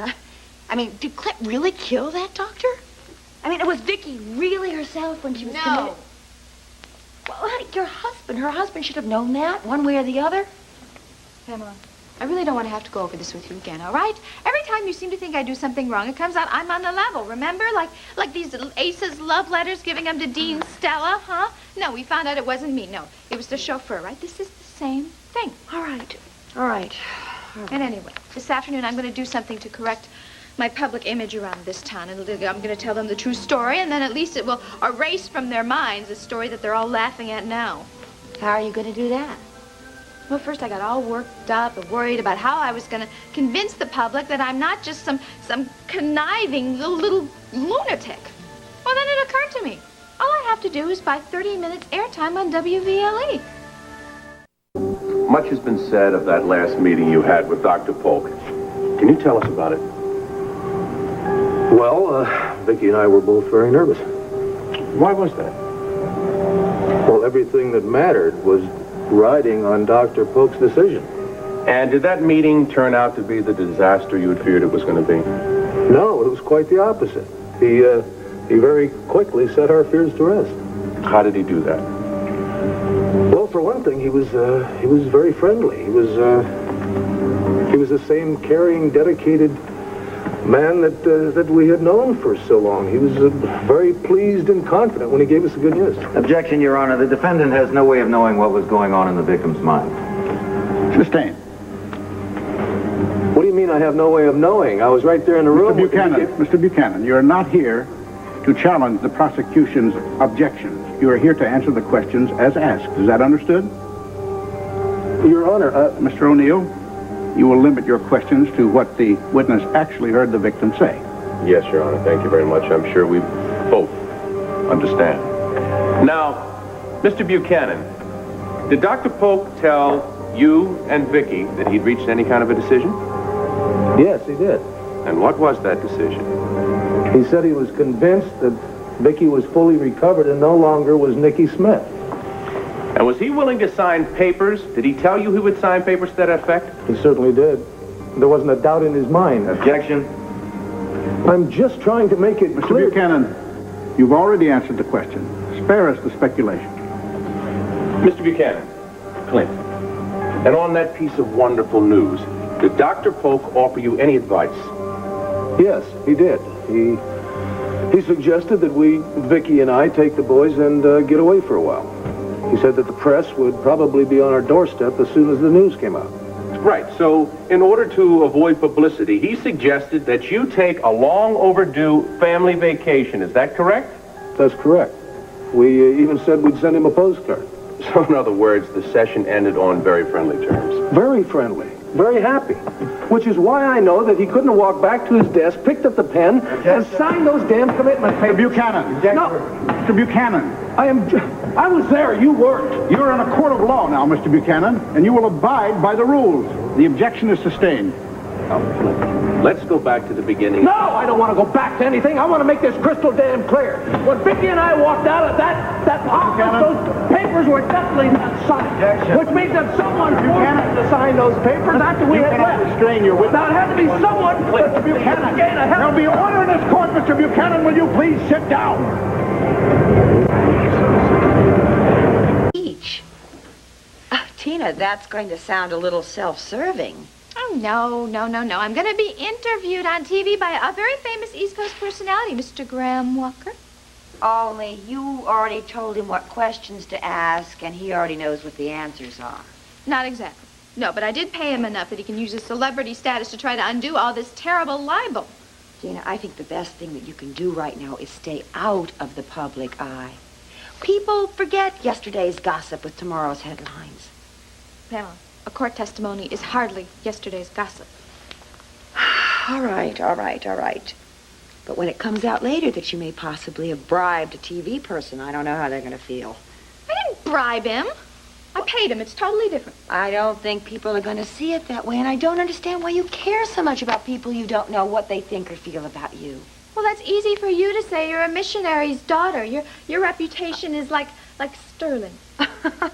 Well, it was. Well, you just married the wrong man. I mean, that's your only fault. Me, my reputation is just slightly tarnished, and it might be nice if it would shine again for a change. Oh, Tina, I just don't agree with you. It's like my letters, love letters from Jeb that all got published in the National Intruder. And the last thing in the world I would ever do is go make a statement about it to the press. And neither will Asa. Asa wouldn't dare. And I can't wait to see the expression on his face when he realizes that it is national news. Thought you were upset about that. Oh, I am for you. I like you. But him, whew, I love it. It has been charged that you killed Dr. Marcus Polk in a desperate rage when he told you that he believed that Victoria Buchanan was actually Nicole Smith and he was going to commit her. Now, I ask you, did you kill Dr. Marcus Polk? No, I did not. And at the time of his death, Victoria Buchanan was herself and not Nicole Smith. Objection, Your Honor. We are not here to determine the mental status of the defendant's wife. I disagree, Your Honor. The mental status of the defendant's wife goes right to the heart of whether he had a motive to kill Dr. Polk or not. Now, counsel is well aware that the issue has already been decided by Dr. Polk himself. He signed the commitment papers before his death. Therefore, the defendant's opinion on this subject is totally irrelevant. Irrelevant? The objection is sustained, Mr. Callison. Sustained? Clint, hold on, please. No, I'm not going to hold on. My wife's personality, her very real personality, is not irrelevant. Mr. Buchanan, I will decide what is relevant here. There's the heart and soul of this whole damn case, Your Honor. O'Neill? Yes, Your Honor. Please. Mr. Buchanan. I am not. If you will please limit your answers to the questions. No, I'm not going to let this court or anybody else condemn my wife. Mr. Buchanan, that is quite enough. One more outburst, and I not only will find you in contempt, I will have you forcibly restrained. Now sit down, sir. Now we know Clint's weak spot. All we have to do is just keep hammering away at his wife's commitment. He's going to win this for us. I mean, Asa had just told Dorian that he really cared about her, right? And then I arrived at the mansion, and there she was. God, it must have been so humiliating for him. He had to face me, and then he had to face her. Oh, I get it. You mean he was keeping you at bay, and he was still trying to make her happy. That way he was keeping both of you. I don't think he could have welcomed me with open arms even if he wanted to. But with Dorian out of the way, maybe. Ham, do you know what the chances are of Dorian just disappearing? No, not really. But I don't think she's the kind of woman that's going to play this game too long. Are you kidding? She loves games, and she loves a challenge, and you are both. Funny, isn't it? You know, I don't really agree with you about that. I think she's the kind of woman that doesn't know how to give, and she doesn't know how to take, and she certainly doesn't know how to share. Ha! That's for sure. So, how long do you think it's going to be before she's tired of sharing half a fantasy about Asa? Look, he's just got too much money and too much power for her just to give up on him. But then you never know. I mean, Emma, where'd you go? I just had a thought. I suggest you take a moment and get your client under control. This court's patience is almost exhausted. Yes, Your Honor. Clint, no more outburst. Pete, listen. No, you listen to me, and you listen very carefully. Why can't you take a compliment? No, you made the perfect objection at the perfect time. Checkmate. It's not a game, Maggie. It's a man's life. I know, but it's still a game of win or lose. Not to me. Fine. Take the high road. That's what you want. But just keep that pressure on. Just get him to show that violent streak just a few more times. All right, let's get something straight. My job is to win a conviction. But there's no law says I have to break the man to do it. Oh, justice. Just remember that justice belongs to the winners, not the losers. So you will sit there and you will answer in short, simple sentences. Pete, I cannot sit here like a dummy while you let them win that point. It is too damn important. All right, Mr. O'Neill, are you ready to resume? One more moment, Your Honor. And I'm not the one that's helping him win this case. You are. Look, Pete, Dr. Polk told me and Vicky that he believes she was Vicky Buchanan. Am I just supposed to forget that? No, but you're forgetting something else here. Vicky is not on trial. You are. You can get 10 to 20 years if you lose this case. Forget about me for a minute. Forget about that damn case. Forget about this case. If we don't get Vicky out of that sanitarium, she can lose her life. Look, take me seriously, Pete. Stop it. I'd like to ask you to go back to that last session with Dr. Polk. Did you force your way out of his office? Of course not. He showed us to the door himself. And when you left, did you shake his hand? I did. I believe my wife even gave him a kiss on the cheek. Object. He's at it again. Then it's fair to say that you and your wife were in an upbeat mood when you left Dr. Marcus Polk's office. Is that correct? No, it was a lot more than upbeat. We felt like we were on top of the world. So it was in that state of happiness, even euphoria, that you left Dr. Polk, correct? That's correct. Thank you, Mr. Buchanan. Your witness, counsel. Now the rope is around his neck, and all you have to do is just kick that chair out from under him. Lest you forget, Maggie, we are lawyers, not executioners. Tell that to him. He's the one who executed Dr. Polk. Now, come on, don't let this friendship of yours jeopardize this case, Herb. Take those kid gloves off and nail him. All right, Mr. Callison, whenever you're ready. Yes, Your Honor.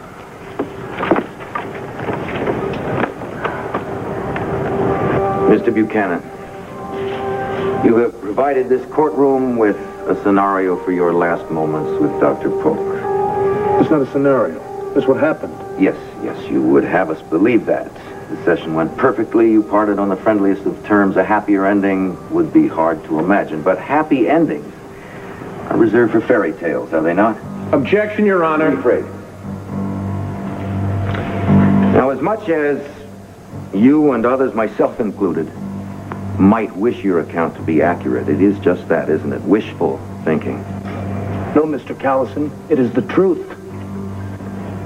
I suggest to you that the truth is much more painful. I suggest that far from escorting you and your wife to the door, Dr. Polk sat at his desk and signed those commitment papers. Now, isn't that the true story, Mr. Buchanan? No, that's not the way it happened. And isn't it also true that your wife pleaded with her doctor, and who can blame her not to lock her up in that sanitarium? That is not the way it happened. Isn't it true, Mr. Buchanan? Tragic, but true. And in that moment, that overwhelming, desperate moment, you could not bear to see your wife's future signed away. Mr. Buchanan, is that the true story, or is it not? I told you the true story. No. You told us the story you want us to believe, the one with the happy ending. But in truth, you were a man on the edge, weren't you? I was nervous. I already told you. Nervous. The woman you love is threatened with being institutionalized against her will, and you were nervous. She wasn't being threatened. Wasn't she being threatened? And weren't you being threatened by the unbearable loss of your wife and the mother of your children? And isn't that why, in a moment of rage, you took the letter opener you were nervously toying with and plunged it into Dr. Objection, Your Honor. Objection. Counsel speaks of fairy tales. What is this scenario but a conglomeration of whats, ifs, and maybes? I am attempting, Your Honor, to illustrate that the defendant had opportunity, means, and motive. How? By badgering the witness? That is not my intention, and I hope the defendant knows it. Your objection is overruled, Mr. O'Neill. You may continue. Thank you. All right. Mr. Buchanan, for argument's sake, let us consider your version. Now, you say that someone else must have forced Dr. Polk to sign those commitment papers. That's right. Why would someone do such a thing? The only reason I can think of is to make it look like I had a reason to commit murder. But if that is the case, then that mystery murder must have been present during your session with Dr. Polk. Was anyone else in the room? Not that I saw. Oh, you mean there was somebody hiding in the room? That is the only explanation. I see. So you're asking the jury to believe that during your wife's final session with Dr. Polk, that someone else was hiding in his office overhearing every word. But look, I know that sounds hard. And as soon as you and your wife were gone, this same person came out of the office, forced Dr. Polk to sign the papers, and then killed him. That is no more illogical than... Then, after having done the deed, our mystery killer disappeared like a gremlin, leaving not one single trace or clue behind. Is that your alternative to my fairy tale? Don't let up, Herb. He's starting to crack. That must be the way it happened. Yes. If we are to accept the rest of your testimony. Now, I don't, maybe you have been bedeviled by gremlins for quite some time, Mr. Buchanan, maybe. At the Waterside Inn, for instance. Maybe it was a gremlin who tried to rape Tina Rose. I don't know. Or maybe, just maybe a little common sense tells us that it was you who tried to rape Tina Lord. No! Just as it was you who killed Dr. Marcus Pope. No! The prosecution is deliberately harassing the witness. I move that this entire line of questioning be struck from the record.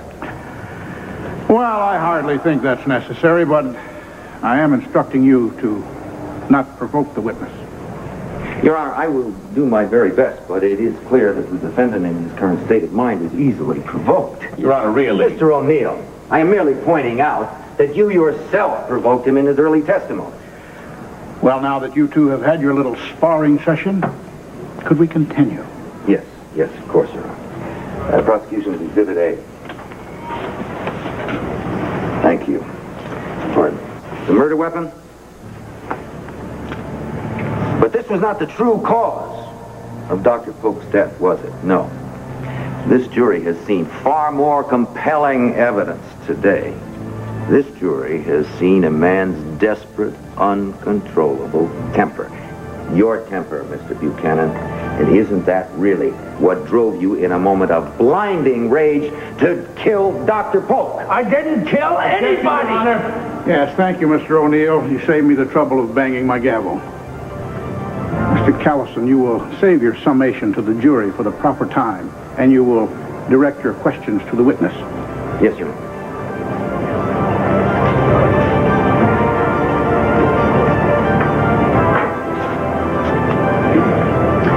You love your wife very much, don't you? You know I do. Loving her so much. Is there anything you wouldn't do to protect her if you knew her life were in danger? Your Honor, please. Keep your seat, Counselor. You're overruled. Answer the question, Mr. Buchanan. Is there anything you wouldn't do to save her life? I'm not a murderer. What if you didn't see it as murder? What if you saw it as a way of protecting someone you love? Would you kill for that love? I don't know. I just know I didn't kill anybody. Tell me this.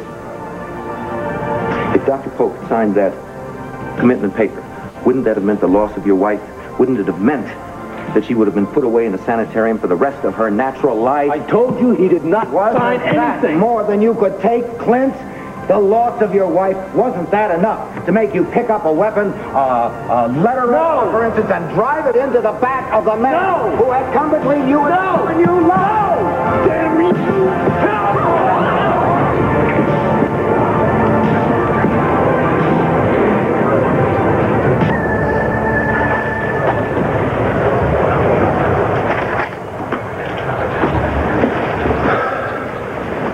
I blew it, didn't I?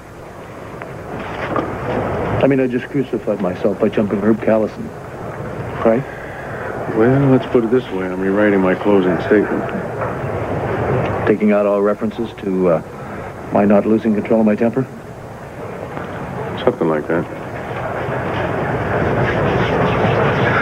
Tell me, Pete, you're probably having second doubts about my innocence right now yourself, aren't you? No, I'm not. Not at all. I just hope I can convince the jury you're hot-headed enough to punch somebody out, but not stab somebody in the back. After what they just saw? Hey, come on, keep the faith. We don't need to send any doom and gloom vibes out there. Okay, fine. Okay, so I'm innocent, right? So the jury comes back and says I'm innocent. Or they think I'm innocent now. What happens if Herb's surprise witness comes in here and drives another nail in my coffin? Are you all right? Yeah, I'm fine. Recess time is almost over, Herb. You sure this witness is going to show? Yes. Maybe I better make a phone call. No, Clint really sealed his fate when he jumped you. You should hobble around a bit and get the jury right in your pocket. Well, I can't say I like being attacked, but hell, I sure understand why I did it. You're not just going to forget it, are you? I don't know, Maggie. Let's wait and see what our surprise witness has to say. Excuse me. Pardon.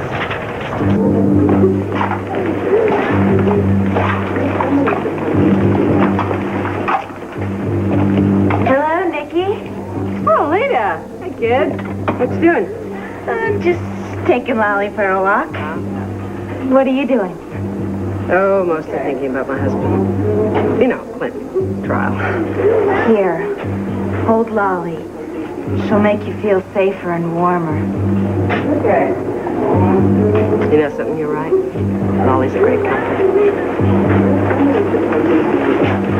Nikki, Hey, Ray, how you doing? mind if we talk alone? Yeah, sure. Lita, I guess it must be time for Lolly's nap, huh? Okay, you're right. She's had a very long day. Vicky, this is, Vicky, wait a minute, mister. You got the wrong number here. It's okay, you can drop the Nikki act. This is Betty DeSalvo. She's replacing Mrs. Germain. Replacing her what? Yeah, I had to take her off the case for her sake. She's been working on a year-long drug investigation, and if she's there to make the call, or she could make it through detective. Don't worry, Mrs. Buchanan. I intend to stay so close to you. Nothing will happen.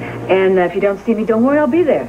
Yeah, Betty's an excellent undercover, believe me. Now, Betty, if you'll excuse us, I have something personal to tell Vicky. Sure. See you later. Yeah. There's no easy way to tell you this, hon, so brace yourself. When I just left the courtroom, it was in pandemonium.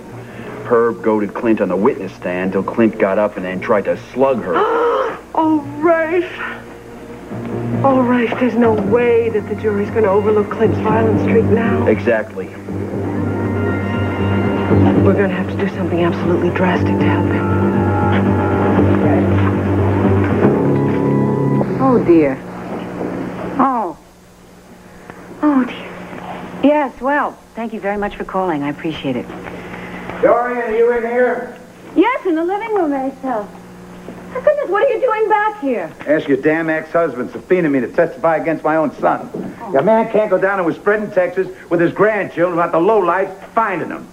Don't tell me Kevin and Joey know about the trial. Well, the good Lord, no. They're not aware of any of this. We figure the prosecution must be having a tougher time than we thought if they need Asa.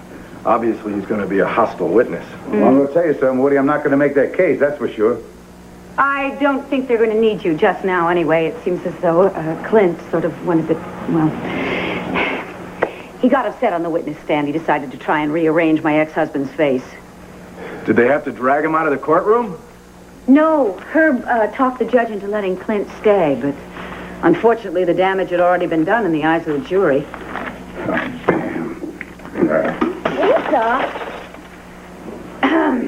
At least after you testify, Asa, they'll understand where Clint's temper came from. Indeed, and... What? Yes, I'm on my way, and counselor, you're going to be very sorry for this invitation. Herb Callison minus an eardrum? I'm overdue at court. Now, after I dismantle that courtroom, I'm going to do the same thing to Tina's face. Hey, come on, that kind of threat's not going to help your son. Cool off, chill out. Dorian, what do we do to help save this family from itself?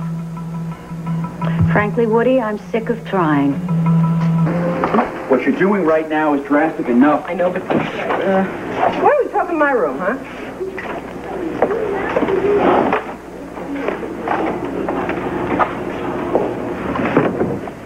You can drop the Nicky act now. You do it so well, it scares me. Well, it's far easier than I ever imagined, Rafe, and to some extent that scares me as well. However, time is running out for Clint right now, and my faith that the jury will not convict him is weakening rapidly. I know, so what drastic step are you thinking about? Okay. Dr. Polk's killer has not made himself known, even though I have been pretending to be Nicky, right? So, how about if I set a trap and try and lure the killer out? How? I could sit in this room and I could play that song, I'll Be Seeing You, over and over again. Oh, like no way. Look, if this maniac gets off on killing people and playing that song, you have no idea what you might trigger. Maybe a kind of rage that Officer DeSalvo or you can't possibly control. I'm sorry, Vicky. It is too dangerous. I don't agree with you, Rafe. I really don't. So if you're not going to get me the tape, I'll just go to somebody else for it, okay? Clint's already beside himself with this whole scheme. If he knew about this... Well, you're not going to tell him, are you? Look, we don't have time to debate this now. Are you going to get me the tape or do I go to somebody else? Could Larry talk some sense into you? Surprisingly enough, Larry hasn't even been by to visit me. I just hope he's all right. All right. I'll discuss it with Officer DeSalvo. If she thinks she can cover you well enough, I'll get the tape for you. But if not...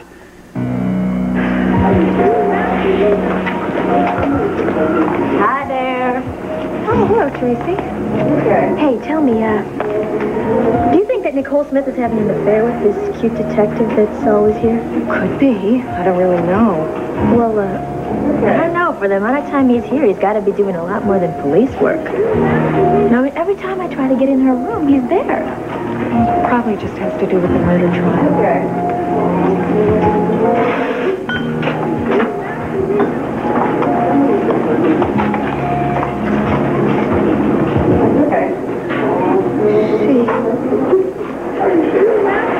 She's back, Lolly.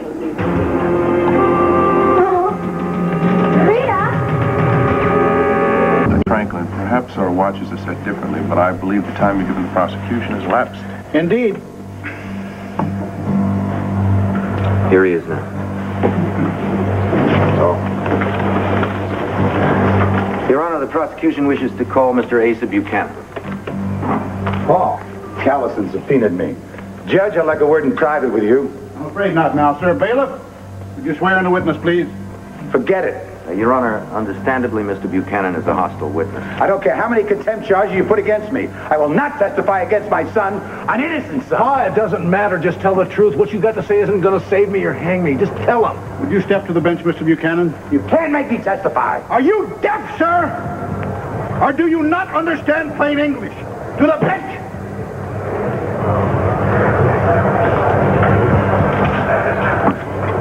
I don't appreciate having to raise my voice in my own courtroom. Your Honor, I am sorry. Somebody is trying to frame my son for a crime he didn't commit. I will not stand by and see injustice happen. That's what we're looking for here, is justice. Now look, I have a son too. I know exactly what you're going through. But believe me, if I were in your shoes, I would want to sit in that witness chair and tell this jury exactly what I thought to be true about my son. And what difference does that make to the prosecution, huh? Mr. Buchanan, in a court of law, there are two sides. There's the prosecution and there's the defense. They make their arguments. The jury is impartial. God knows I try to be. But we're all human. We're not perfect. This is the best justice system in the world. What we have to decide is the system better than our frailties? I think it is. What about you? Amen. Let's put the system to the test, Judge. Where's the Bible?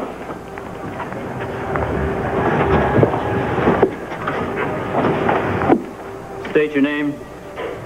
Asa Jeb Stewart Buchanan. You swear to tell the truth, the whole truth, and nothing but the truth to help you God?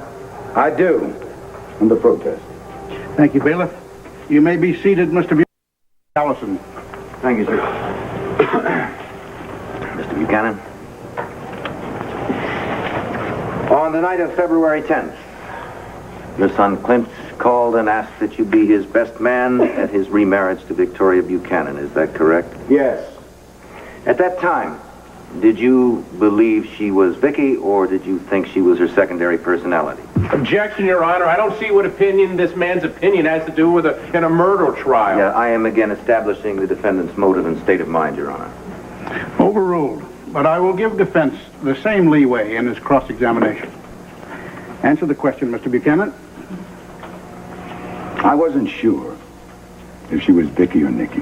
What was your inclination, to doubt or to believe? That night I was kind of doubtful, but later on... The wedding was interrupted by the arrival of Captain Ed Hall of the Landview Police Department and by Dr. Marcus Polk of the Mountain View Sanitarium. That is right.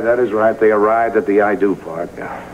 In your own words, tell us what Dr. Polk and Captain Hall had to say upon arrival. Well, they said the marriage had to be stopped. Ed had some kind of an emergency detainer document, and Polk said that she was Nicole Smith and had to be committed. And what was your son's reaction to this? He was angry. What the hell do you think? How angry? Angry enough to make threats against Dr. Polk? Would you like the question repeated, Mr. Buchanan?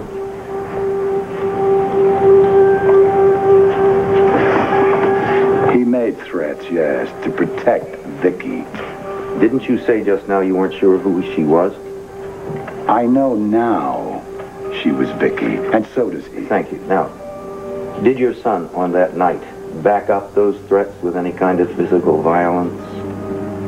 Not really, no. He shoved Polk out the library, but I wouldn't call that violence. In other words, your son lost control at the prospect of his wife being put... Objection, conjecture. Is that correct? Sustained. Yes, Your Honor. Let us move on to the following day, Mr. Buchanan, at approximately 10:45 a.m.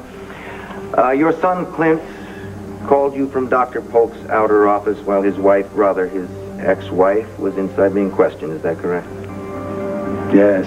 Could you tell us what he said to you during that conversation? He was worried, upset, I guess. I don't know. I don't remember. Let me refresh your memory. Dr. Polk's secretary overheard the following. Thank you. And I quote, "I hope I won't have to take her out of here by force, but if Dr. Polk comes to the wrong conclusion, I'll have no choice. I will take matters into my own hands," unquote. Yes, Clint said he'd take her by force. He did not say he'd kill Polk. He did not stab him in the back.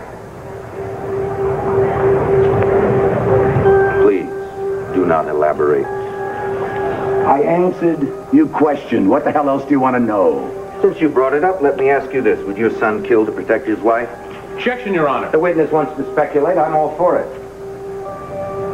Objection withdrawn. Well, Mr. Buchanan? Yes. Clint would kill to protect Vicky. Thank you. He would not stab a man in the back. Order. He would not commit murder like some coward for any reason. There will be order in this courtroom, or I'll have it cleared. Your witness, Counselor. I think this witness was a mistake, Neil.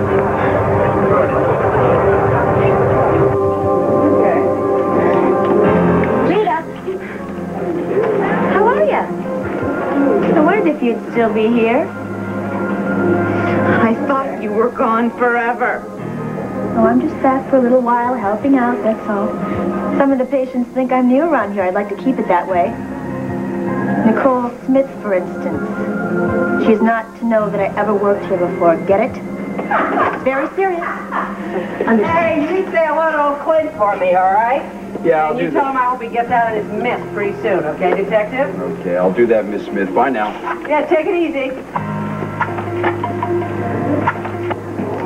Hey, Lita. What's up, kid? Want to come in and listen to some music, huh? Okay, maybe later.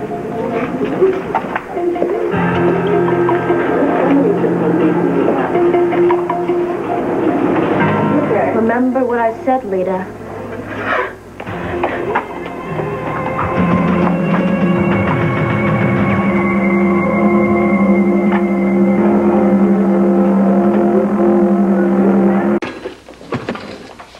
Excuse me, where is Graham Walker? I have no idea, Miss Lord. But we're going on the air soon. Why, Tina, what are you doing in my television station?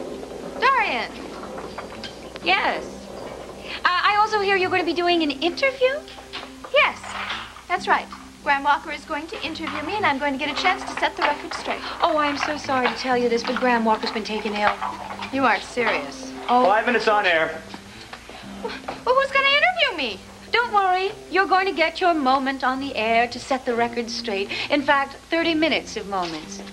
On TV with me.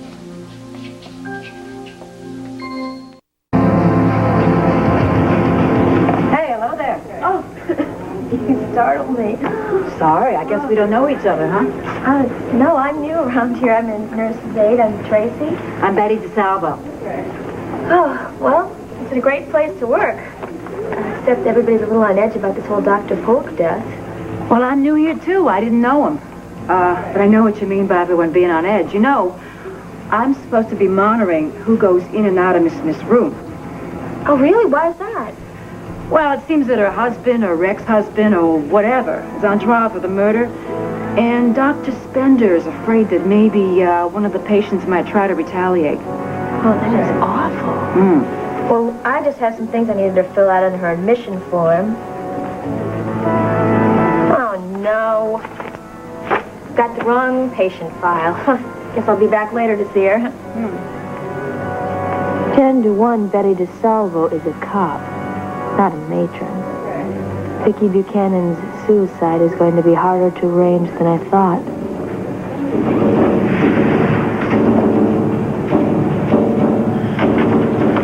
Mr. Buchanan, did you offer in any way to help your son get his wife out of the sanitarium?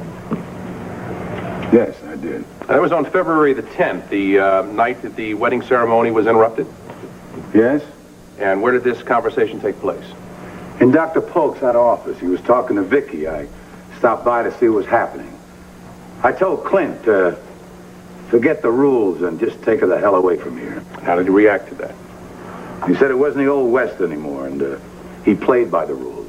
So it wasn't until later, when Dr. Polk ordered Vicky back to the sanitarium to continue the interviews, that your son started contemplating the idea of using force. Is that correct? That's right. Later that day, did you offer your son the use of a gun?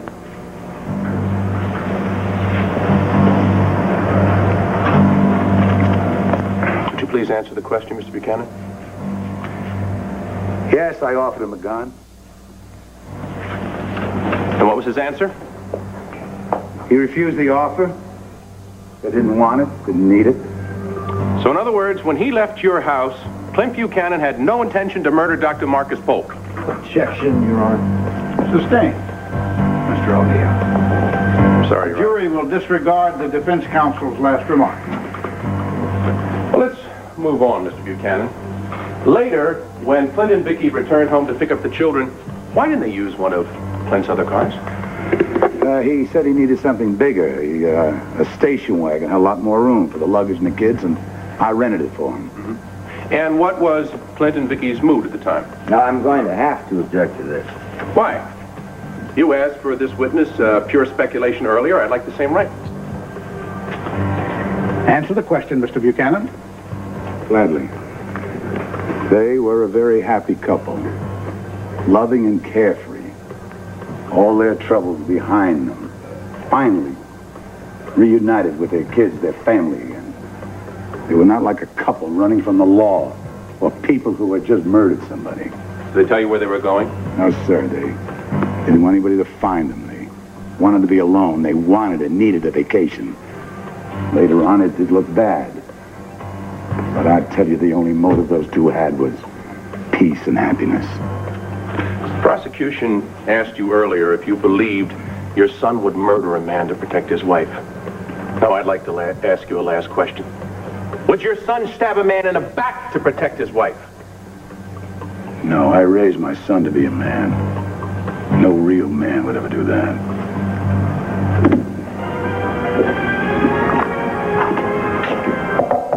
Yeah. Lita, hi, I was a little concerned about you before. I have something very important to tell you, and it's very scary.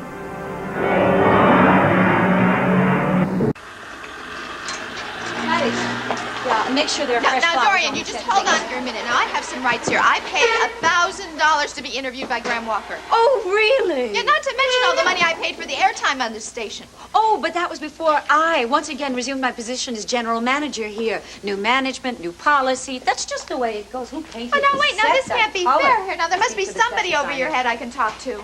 No, sorry. I'm the boss. Well, I'm not going to let you do this to me, Dorian. Forget it. I mean, if that's the way it's going to be, then I don't want this interview. Don't be a coward, Tina. And I want my money back. Sorry, but it's too late for a refund. So I suggest that you go ahead and you give your exclusive interview, as planned, with me. Otherwise, I'm just going to have to fill the available airtime by simply talking about you. Honey, what is it? She's back again. The bad one. Well, what do you mean? The nurse's aide. She told you she was new. Oh, the one with the blonde hair? You mean she's worked here at Mountain View before? Yes, when Nikki was here. Oh, I see. Why do you call her the bad one? She isn't very nice. And she makes fun of me and Lolly. Oh, that's awful. I hate her. Lolly hates her.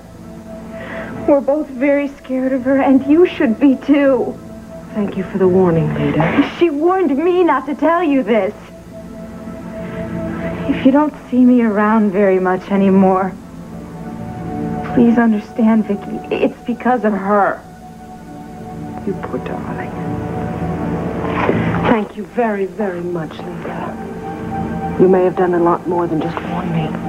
Thank you. Let me just make sure the coast is clear, okay?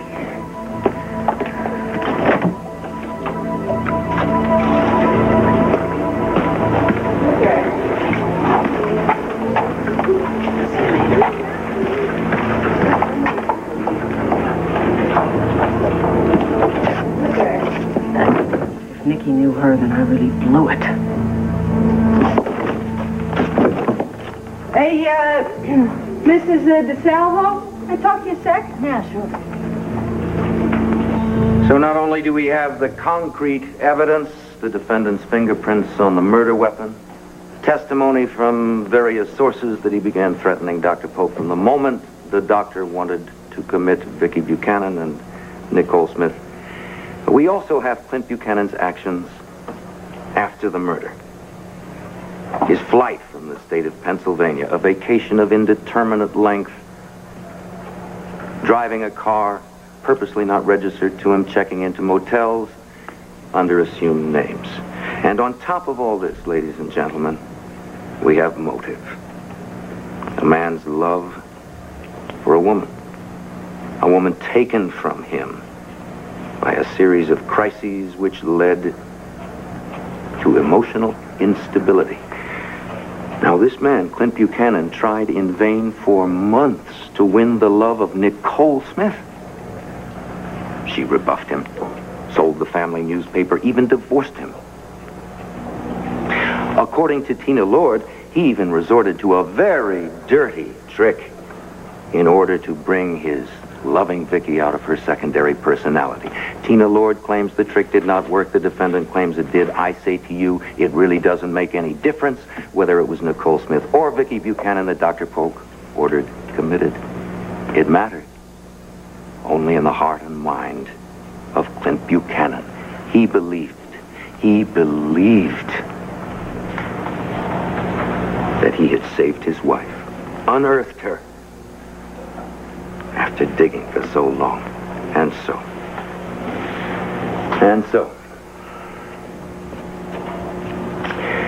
When Dr. Polk told this devoted, loving man that he was wrong, that his life could not and would not ever return to the happy times before the illness, he went berserk.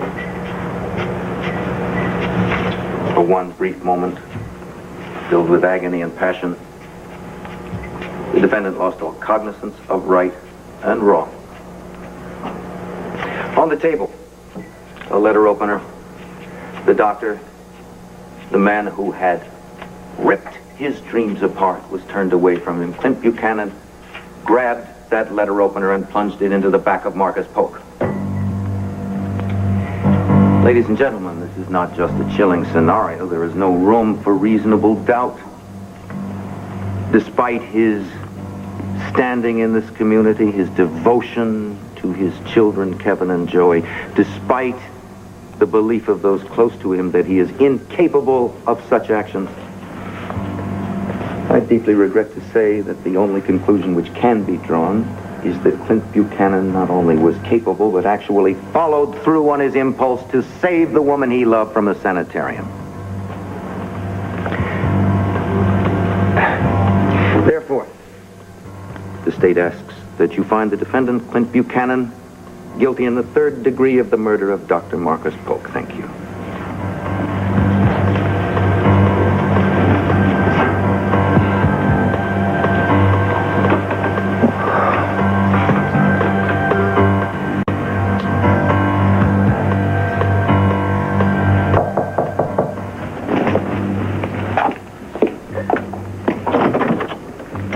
You wanted to see me? Yeah, come on in. Just wanted to say I was, kind of sorry, about pretending not to know you before. See, I gotta be real careful because the cops are in and out of here all the time, and I didn't know that you weren't maybe, a cop, because you pretended that we'd never met each other. No, I don't work with the cops. How come you acted like we never met? Those cameras and start talking about me. My lawyer is going to slap a suit of libel on you so fast. But Tina, I'm not going to make up anything about you. I'm certainly not going to lie about you. I don't need to. All I have to do is recite the events of the last 3 months. Documented events. It all speaks for itself, dear. What? Dorian? And anyway, if I don't get enough material from the last 3 months, what I can do is go back to the days of Mitch Lawrence, when you forced Vicky into the condition you now say you're so concerned about. No, wait, I swear I'm convinced. And if I still haven't filled enough airtime, I know I'll have a little contest with my viewers. They can all write in and try to guess what Tina Lord's deep, dark secret is. First prize, 1 week with Tina Lord. Second prize, 2 weeks with Tina Lord. Excuse me, Dorian, Miss Lord, places, please. Thank you so much. By the way, everybody, it is so good to be back home. Mwah, mwah, Howie, everybody, Ray, thank you all. Tina, excuse me. Are you going to be sulking off into the sunset, or are you up to a challenge? Thank you. I just love a worthy adversary. speaking of people who aren't, how is Pamela? She's just fine. Wonderful. I suppose she's out shopping, spending some of the money she got from the National Intruder for publishing Ace's love letters. She had absolutely nothing to do with that, Dorian. A servant found those letters and sold them. With your blessing, I'm sure. 15 seconds. Yes, thank you. Now, just so that I'm going to let you. I'm going to introduce you. I'm going to introduce myself as if I need to, and then get straight to the first question. So you don't think that I'm slanting things. I'm going to let you know what it is. I'm going to say to you, Tina, how does it feel to be sitting there, self-serving, when the man you supposedly once loved is facing a life term for murder? My clipboard. Good afternoon, ladies and gentlemen. I cannot tell you how happy I am to be here hosting, once again, View on Landview. Today's going to be a very special show. We have a very special guest today. I'm sure all of you have heard that we are going to be talking to that daring femme fatale about town, Tina Clayton Lord.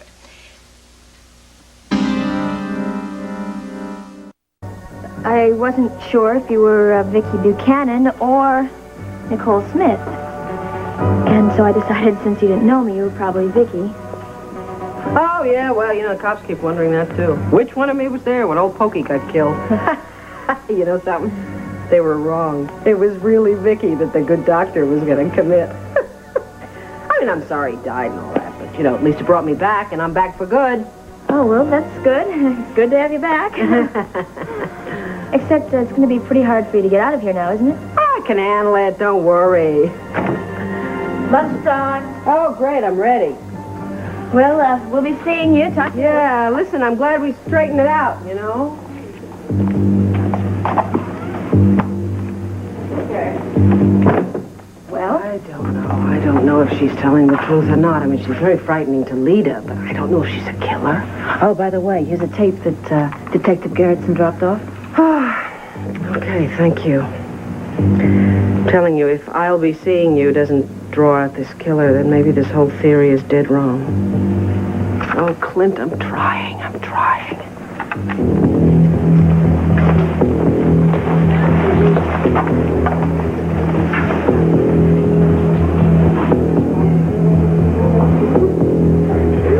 And so if you follow Clint Buchanan's early career of journalism back to Arizona, you'll find a portrait of a man who has fought for justice and against injustice all of his life.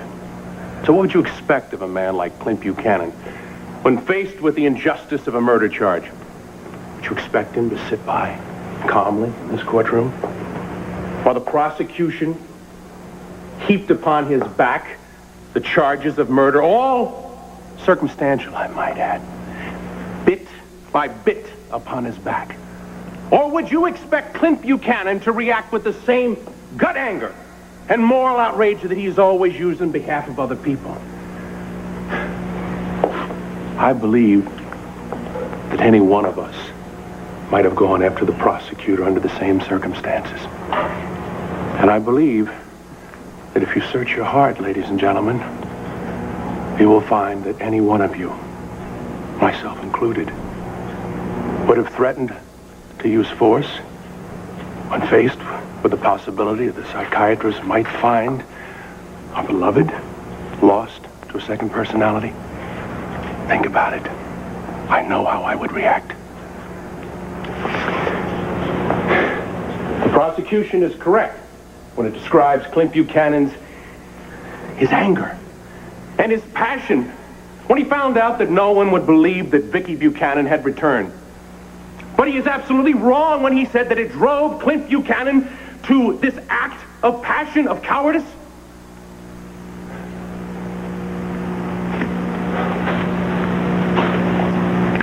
The prosecution would ask us to believe that Clint Buchanan, who allegedly had lost all control, stabbed Dr. Marcus Polk in the back. And then he calmly left town, leaving behind the document that so enraged him, the commitment paper that is responsible for his wife's commitment in a sanitarium at this very minute. Oh, I think not.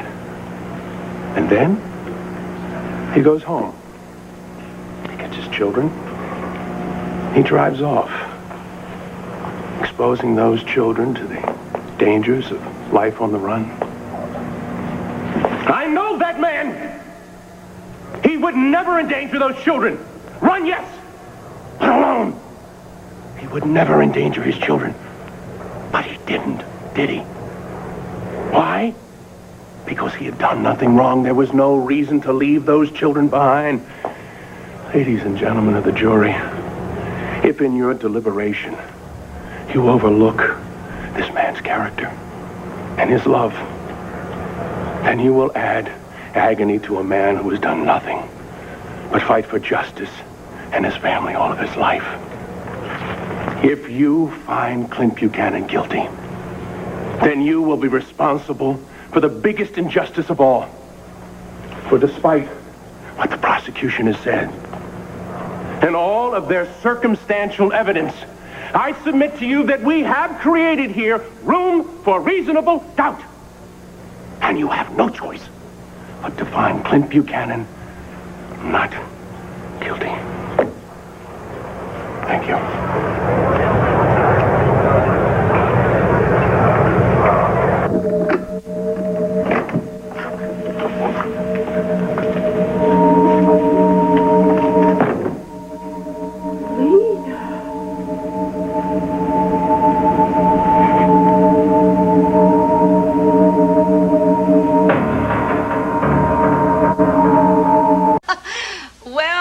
Well, it seems as though our guest didn't want to be interviewed after all. And I can't imagine why. After Tina Lord's court appearance this afternoon, where she was exposed as a vindictive little liar, you would think that she would want to come on here and set the record straight, unless, of course, she truly is a vindictive little liar. No matter, let's not waste valuable airtime on that subject. We'll go on to a more important topic. Me. Ladies and gentlemen, I cannot tell you how grateful I am to once again be here with you as the hostess of View on Landview and its executive producer. Most importantly, of course, as general manager of WVLE. All of you who wrote in, who telephoned the station and begged for my return, I thank you from the bottom of my heart. And of course, those of you who, judging from the ratings, completely stopped watching this station entirely, well, you helped immensely. I can promise you one thing. WVLE will once again go back to its policy of hard-hitting journalism with a certain focus on public service features. Well, now, if it's all right with the control room, I would like to go live now to the courthouse where we will get an update on Clint Buchanan's murder trial from our own Rick Farley. Rick, are you there? Cut. He's on, Dorian. Great. Thank you very much, Billy. It went very well, everybody. Howie, thank you all, Frank. Darling, you were here. You saw my triumph. Oh, sweetie, how did you hear about it? I called Aces and Woody told me that you were here. Did he also tell you I am no longer working for Asa? No, what happened? I decided to cut my losses. You could call it a tactical retreat. Well, Mom, I'm sorry, what? I wanted to talk to you. Oh, okay, never mind, Patty, but tell everybody production meeting at 4 o'clock. Yes, babe? Rob and I got divorced. We're getting a divorce. Honey. I feel awful about it. That's why I wanted to come and talk to you. Of course you feel awful. Baby, is there any chance? No, if there was, we wouldn't be doing this. Look, why don't we sit down? Okay. Billy! Bill? We're going to a commercial right in about 2 minutes. Let Rick know that I wanted to fill about 6-8 minutes of the airtime and then give me a warning and I'll go back on the air. Thanks. Baby, when did all of this happen? Yesterday. I'm stunned. Really stunned. Everything's changed, Mom. I mean, we just don't communicate the way we used to, that's all. Yes.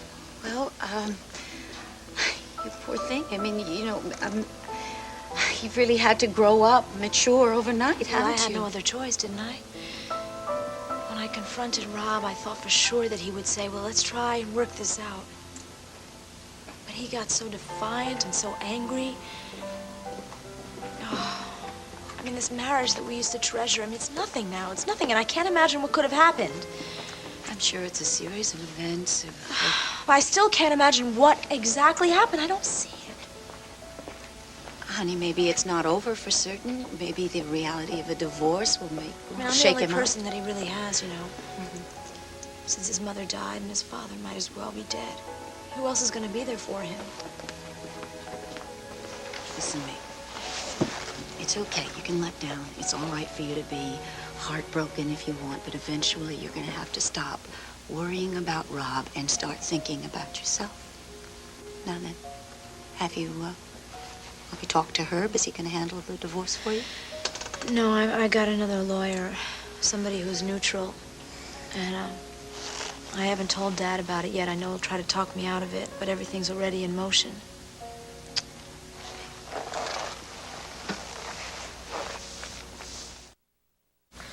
Okay. Now then, whoever your lawyer is, I hope he's going to give you, or has given you, the same advice I'm about to.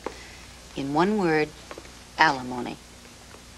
Alimony? Yes, you bet. Oh, leave it to you to think about alimony. I'm talking heartbreak and you're talking money? Darling, we're talking divorce. And anytime you're discussing the subject of divorce, alimony has to be right there on the list along with heartbreak. I don't give a damn about it. And I've told my lawyer the same thing. Honey, you may not care about it right now, but someday you just might. I don't think I'll ever care about it. Rob doesn't have any money in the first place. I'm the one with the $3 million trust fund. Remember that? Maybe he'll sue me for alimony. Excuse me, but when Laurel's will is probated, Rob will probably inherit the Vernon Inn, dear. He's no longer going to be a penniless little ambulance attendant. He's going to be quite wealthy. Well, good for him. I don't want any of Laurel's wealth, okay? Cassie, please. At least, darling, please. Don't waive your rights in this. Ask for $1 in alimony. What's that supposed to do? Well, that covers your options. That way, someday, if you do need the money, you can go back and ask for more. Thanks for the first part of the talk, Mom. I'll see you later. Believe me, someday you're going to thank me for that second part. Oh, youth. Another Miss Lord. Am I wearing a name tag? There's only one woman in Landview as beautiful and sexy as you. Well, my, what a clever answer. That's not clever at all. And I just can't believe my luck you're coming into the press box during my duty. May I buy you another drink? Maybe. Although I don't think I'm going to be here much longer. You see, I'm waiting for my lawyer. We were going to discuss one of the many charitable donations I've made. But between you and me, I'm getting a little itchy to go shopping and do a little charitable donation to my own closet. Well, if you run out of things to spend money on, there's always my acting career. That's a constantly needing organization. Ah, and is that why you said I was the sexiest and most beautiful woman in Landview? Not at all. That's just fact. Excuse me. Well, it's about time. I was beginning to think you left the country with all my money. Listen, honey, could you please get him a martini, and I'll have another soda. Whatever you wish. Thank you. Flirting with the help when my back is turned, huh? Oh, please. Unemployed actors are hardly on my list of eligible men. Now, where have you been? At the bank. Transferring more of the Lord money into your Swiss account. That is, just in case things go a little sour for you. And by the way, what happened with your interview? I turned on the set right after you were scheduled to go on. Well, I walked out. It seems Dorian was going to be the interviewer, so I decided not to be the interviewee. Good judgment. Well, tell me something good. What can I buy today? Huh? I feel like a new sports car. Is it in the budget? If you really have to. Oh, come on, Steve. I'm so depressed. I mean, I know what's going to cheer me up, and that's to spend a little money. I spend a lot of money. Look, whatever happens to Clint and Vicky, you're still going to wind up a very wealthy lady because of the deposits I've made. And don't feel as though you have to go grabbing at everything so quickly. I don't. I just want a new sports car, and I want it Italian, and I want it fire engine red. Optional siren? Any news about Clint? Nothing that I've heard about. Why, is that why you're depressed? Well, among other things. Here you go. Oh, never mind, because I think I'm going to run out and buy myself a brand new sports car. Bye-bye.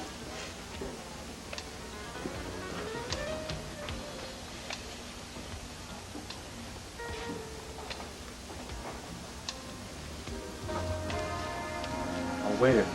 I'd like a cheeseburger deluxe, please. Rare. Ray, what are you doing here? I just saw the Lord Dame split, Steve.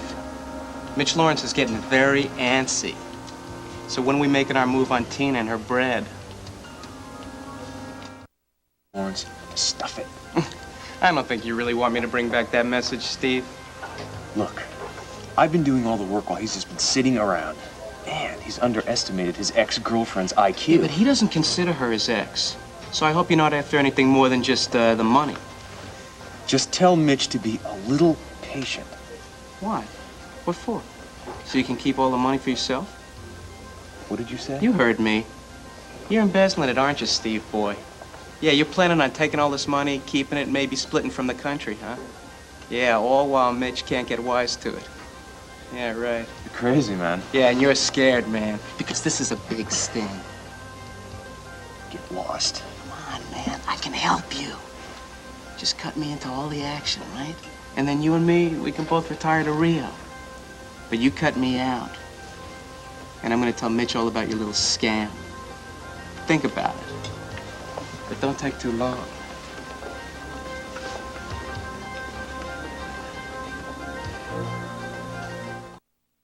Oh, my Lord, Leda. Who did this? Someone hurt Lolly. Is she dead? No. No, of course she's not dead. Look, see? She's better already. She's feeling much better. And, I tell you what, we can sew her up. And then she'll be fine again. You sure she'll be all right? Oh, yes, I promise you, she'll be just fine, honey. Leda, do you know who did this? I only think I know who did it. I mean, I went to therapy. They won't let me take Lolly to therapy. And when I came back, she was on the floor. And that nurse's aide, did she know you'd come in to see me? She never liked Lolly. I tell you what, I'm going to get an attendant to take you back to your room, okay? And I'll tell you why. I think that Lolly needs to rest, okay? And we're going to sew her up. But a little bit later, right now, she needs to go to bed. She needs a nap, okay? I've always taken care of Lolly. I've never let anyone hurt her the way I used to be hurt. Now I can never let her out of my sight again. Come on.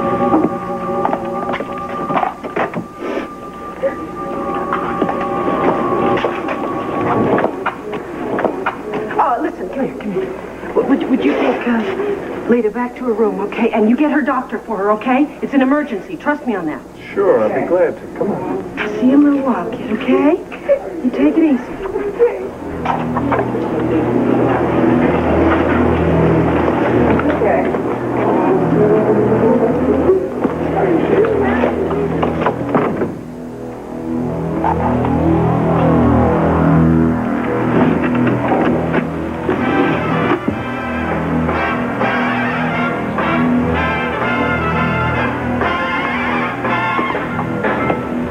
I'll be seeing you in all the old familiar places. You are not expected to be like the Almighty and therefore all-knowing.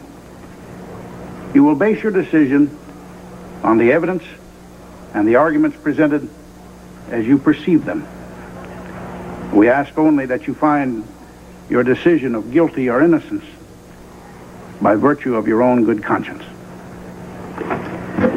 The jury will retire. All rise.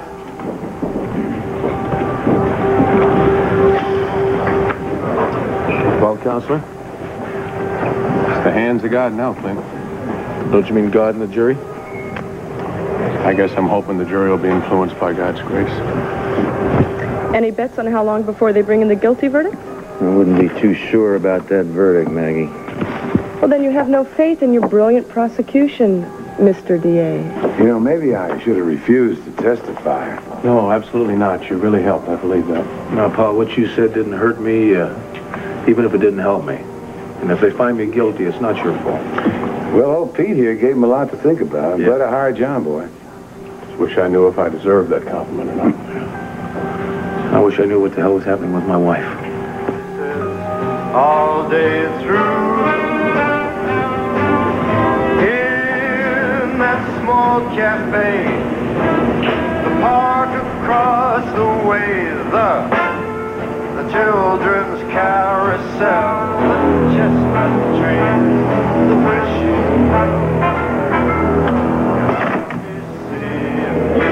in every lovely summer's day.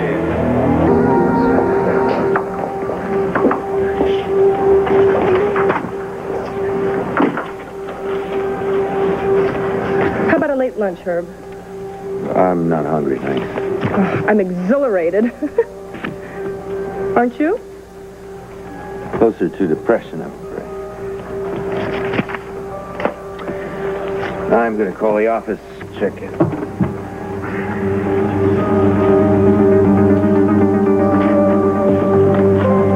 I know that look. No fireworks.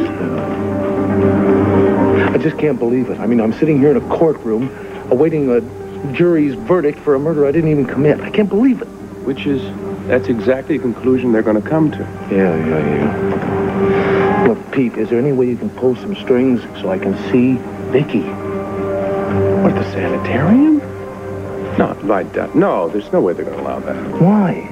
They can send 20 cops with me. I have to see her. That's not the point. You've been denied bail. There's no way the judge is going to go for that. Oh, will you ask him? Will you plead, demand, order, beg, anything? I have to see her. Fine, I'll try.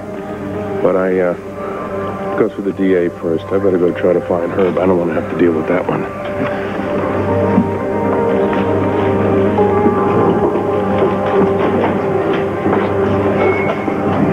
Clint. Oh, Rafe, have you seen Vicky? Yeah, she's okay. Don't worry. Don't worry, Rafe. This is a matter of life and death. I have to see my wife.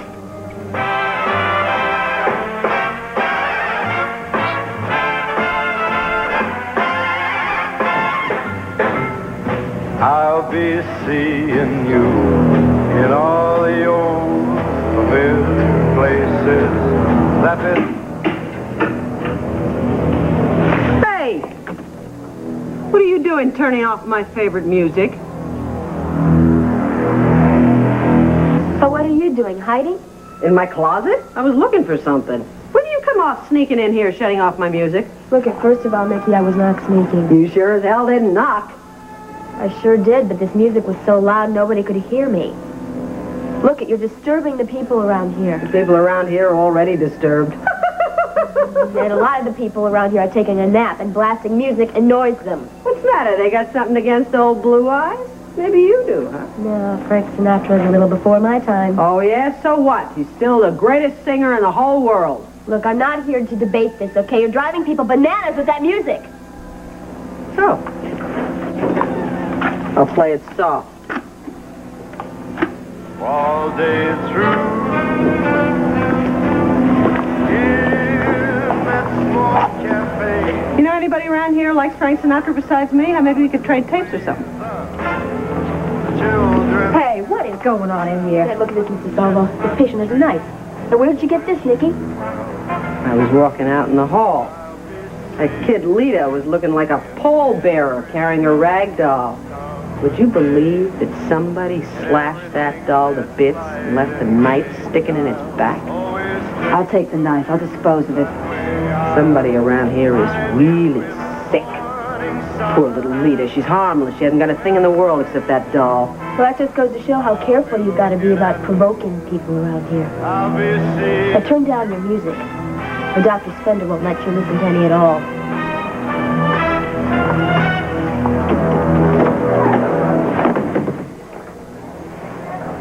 Sister Salvo is a watchdog. Gotta get rid of her before I get Vicky Buchanan.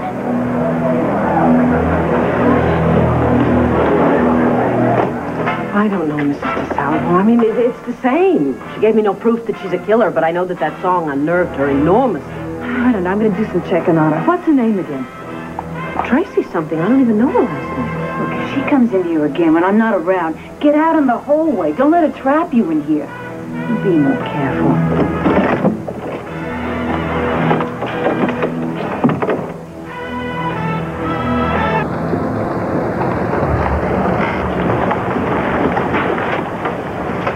Well, how do you think the summations went? Did Pete get through to the jury? Who the hell knows?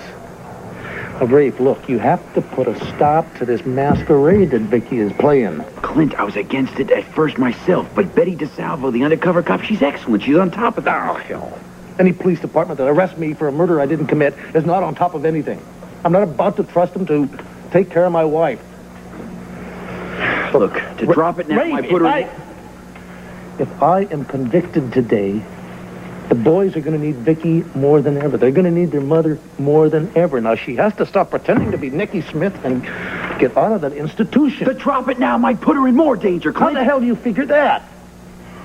If I can just get out there to see her, I can talk her out of this. Counselor. Listen, the judge is considering your request to see Vicky, but I really don't think he's going to go for it. Well, convince him. Will you just cool down? Do you want something? Yes, you were talking to Judge Franklin? Yes, I was. He was, I want to know if he'll let my client see his wife. Are you out of your mind? That would never be allowed. Counselor, I beg your pardon, but it doesn't have anything to do with you. It's not your decision to make, it's the judge's. I believe that the DA's office should have some input into his decision. I agree. That's why I went to Herb. He said it was okay. He didn't think the judge would go for it, no? Herb agreed? Yes. I don't believe this. That's because there's no compassion in your nature. We are talking about the law and not compassion, especially with a hothead like Buchanan. And there's no guarantee that he's not going to try to escape. Oh, give me a break. We're not talking about releasing the man to his own recognizance. The man's not going to try to escape. He just wants to see his wife. He's concerned about his wife. Yes, I know all about that concern. It led to murder a few weeks ago. What about today? What's it going to lead to? He's about to be convicted. Nice talking to you again, Maggie. As always. Oh, you heard that? Sometimes I wonder if that woman was born a prosecuting attorney. Oh, we'll see a little humility when they lose the case. How long is it going to take the judge to reach his decision? I don't know. He should be about there. Mr. O'Neill. Oh, yes, Your Honor. I have been searching for a Judge precedent. Franklin, if you allow this prisoner out, it would be a legal outrage. Surely, Mr. Lakian, you're not going to point out the law to me. Under the circumstances, I was seriously considering letting Mr. Buchanan see his wife. But I cannot do that as long as the jury is out. However, I will allow you to be escorted to a telephone where you can speak with her personally. Thank you, Your Honor. We appreciate it, Your Honor. Mr. Lakian. Oh, get me to that phone, will you? Sheriff? Yes.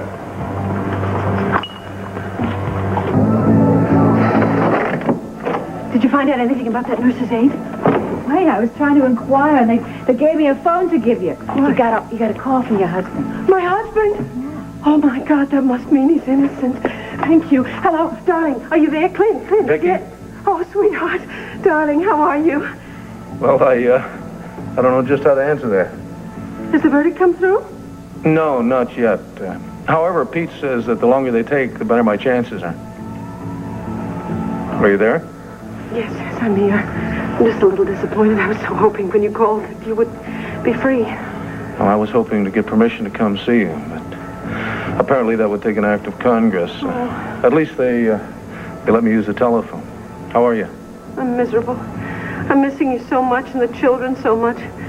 Other than that, I guess I'm fine.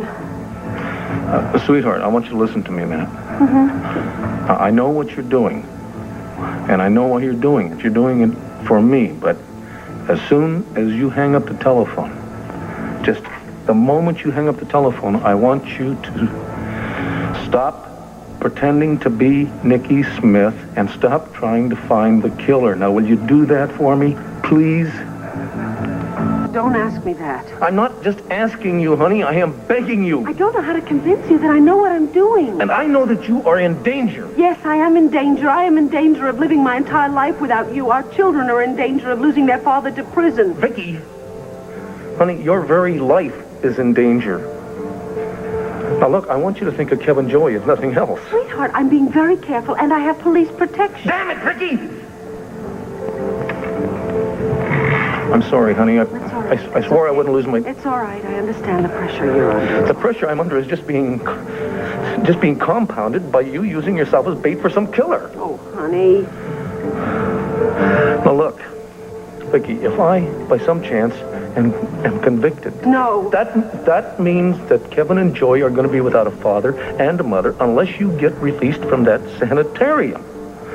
Now, you started pretending to be Nikki, and apparently you have been very successful at it. Yes, I've been very successful. All right, then just turn it around and go the other way. What? Now, go the other way. I want you to tell Dr. Spender that you have reverted to being Vicky and convince her to let you go so you can get back to the kids.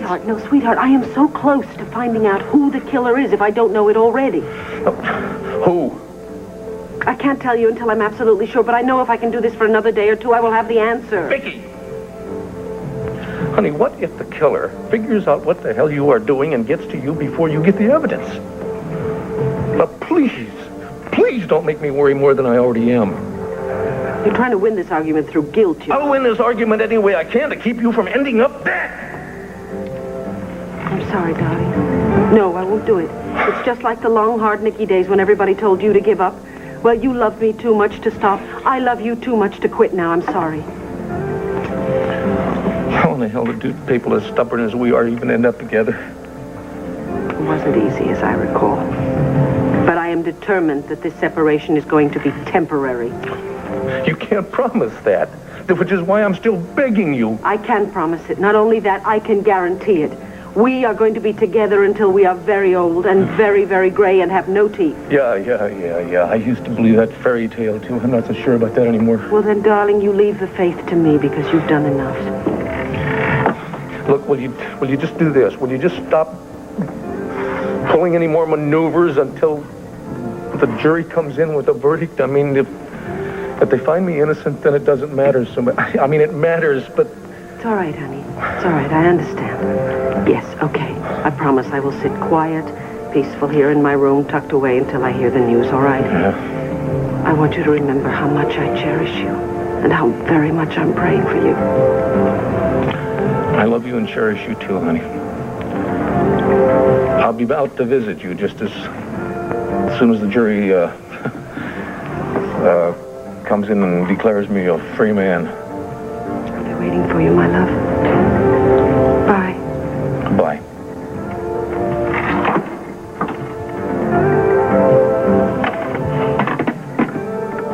The courtroom is the quietest place around here. Come on. Thank you. Thank you very much. Excuse us. Grab my chair there. Oh, all right. But I spoke to my reporter, my WBO reporter. He said that he doesn't have a prayer of getting an innocent verdict. Well, I had a lot to work with, darling. He's just drowning in the evidence against him. Yes, and you did everything you could to help hold him under. I'm sorry. I mean, I know that you really didn't want to take this It's case. very difficult. Herb, honestly, why didn't you just disqualify yourself? What, leading to that assistant of mine? Talk about oratorical killer instincts. That lady has notches on her tongue. And, of course, it'll do your career a lot of good I to did get not a solid... take this case for my career. All I can say is I hope that you can manage to put together something that resembles a friendship with the Buchanan family in the future when it turns out that you've been wrong. Yeah, if I've been proven wrong, okay?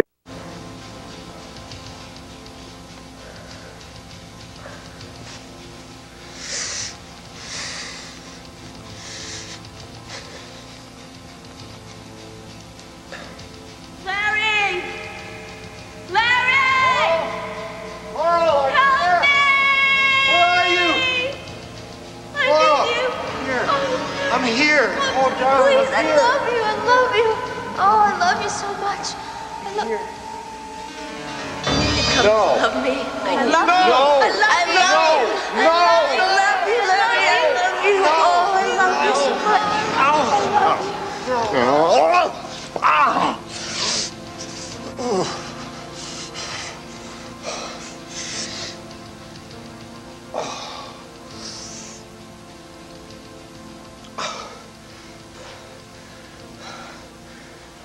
Get out of here. Just gotta get out of here. Hey, this is again.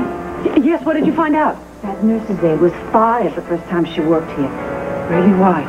Well, apparently Dr. Pope felt she was so mentally unstable she couldn't deal with the patients. Why was she rehired? Dr. Spender didn't know anything about her prior record. I found out from some staff members. Well, what's her name? Did you know? Tracy James. Tracy James.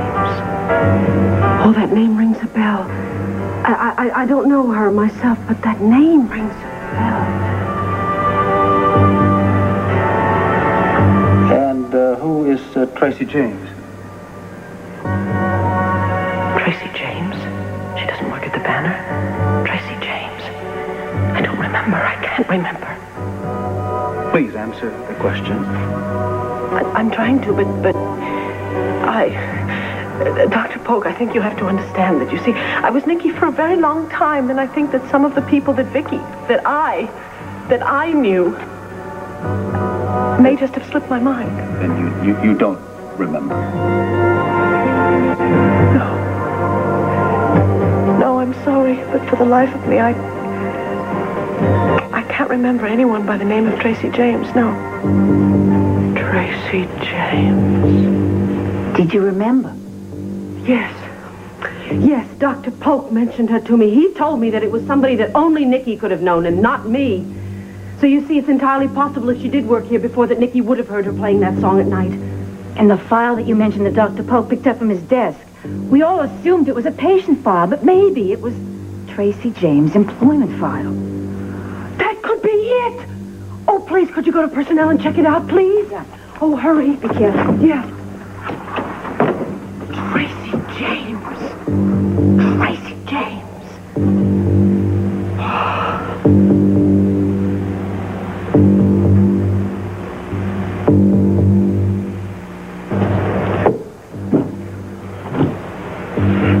Be seated. None of the jury will look me in the eyes, Pete. Doesn't mean anything. Ladies and gentlemen of the jury, have you reached a verdict? We have, Your Honor. Would you read your verdict to the court? We find the defendant, Clint Buchanan, guilty of murder in the 3rd degree.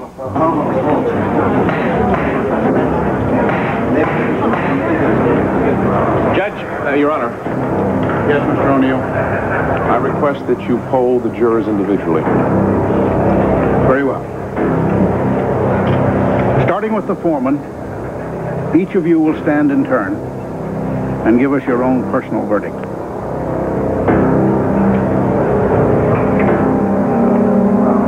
Guilty, Your Honor. Guilty, Judge. Guilty, Your Honor. Guilty. Guilty, Your Honor. Guilty, Your Honor.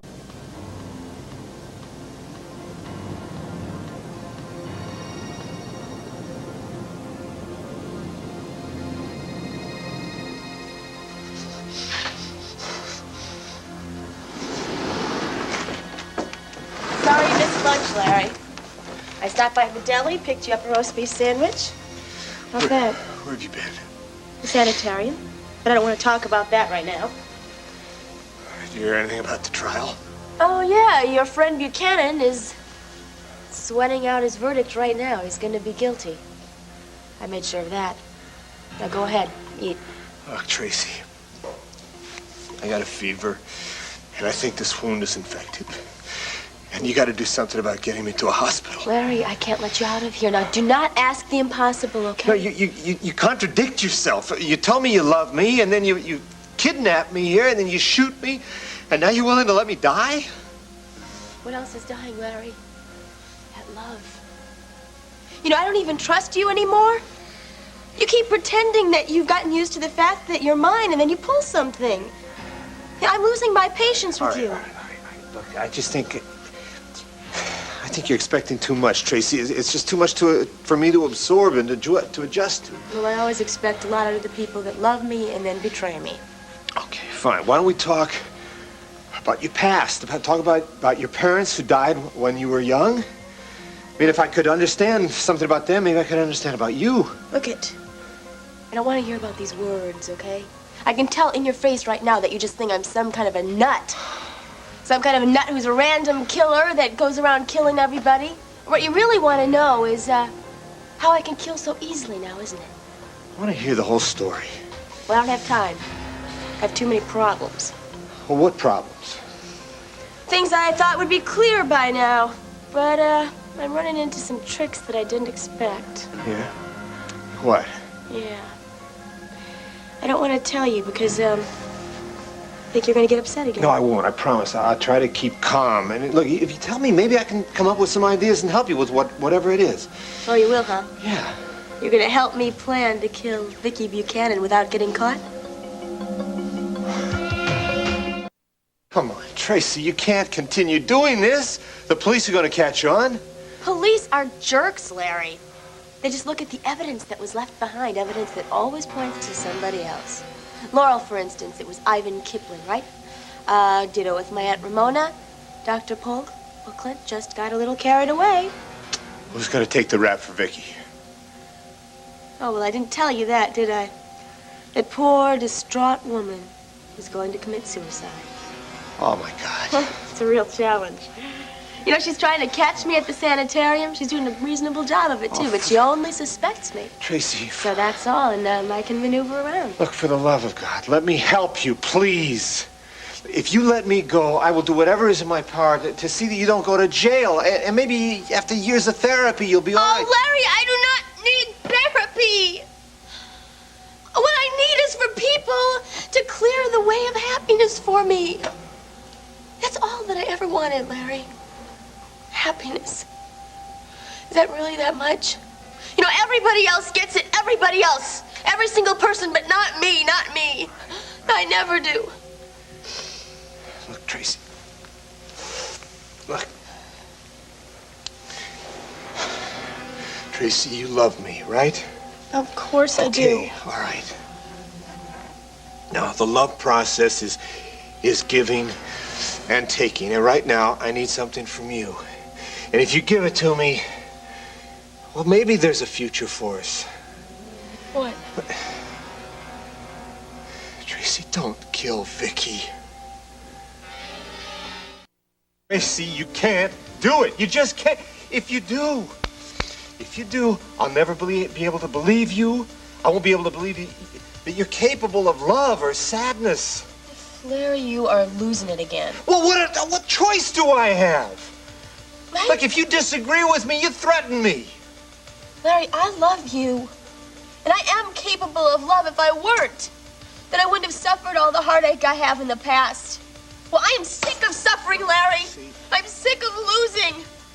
No, I don't believe it. If that were true, you wouldn't go around cooking up another insane plot.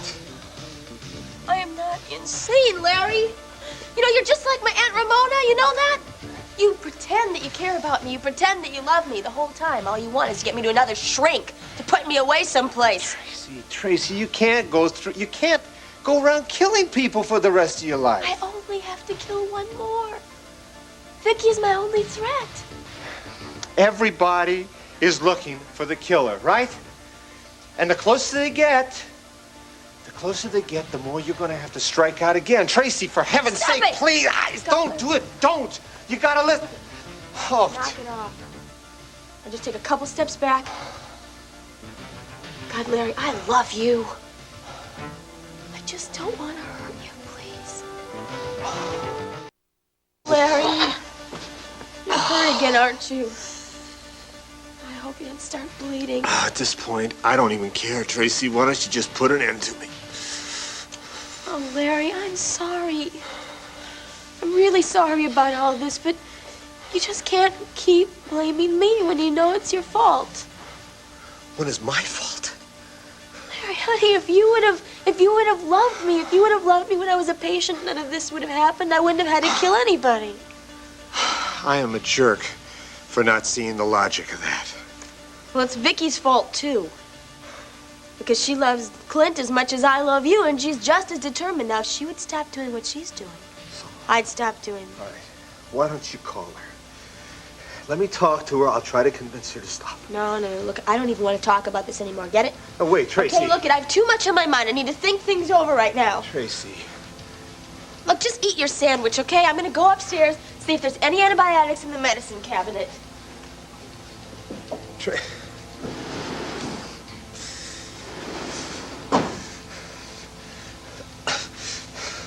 I gotta get out of here.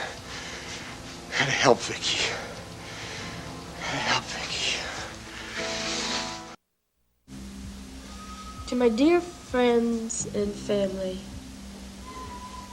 I know all of you will be shocked by my actions, but I simply cannot live knowing my husband, Clint, will never share my life again. Nor is there any hope the doctors here in the sanitarium will ever understand I'm not a sick woman.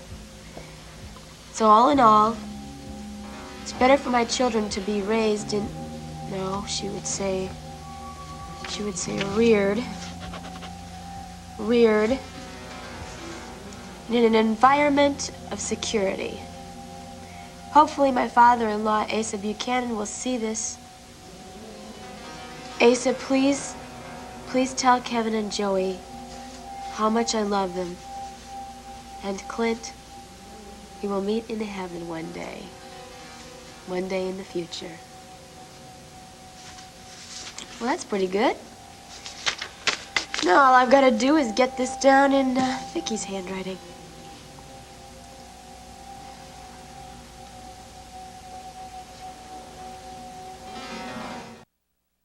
You gotta come in for breakfast. I'm not hungry. Come on, you can't let it get to you like this. Look, an innocent man was convicted. It was my job to see that that didn't happen. The evidence was overwhelming. Even the papers said your defense was brilliant. Papers, yeah, they were wonderful. They treated it like it was a movie review. Connie, it doesn't bother me that I lost a case. What bothers me is that one of the most decent, finest people I've ever known in my life was convicted of something he didn't do. You can appeal, though, can't you? Oh, yeah. Weeks, years, months, who knows how long that could take. In the meantime, Clint's locked up behind bars. Look, you knew this was going to be an uphill battle when you started.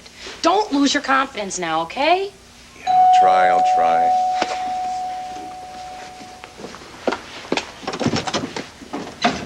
Hi, I'm Maggie Delakian, the assistant DA. Is Pete O'Neill home?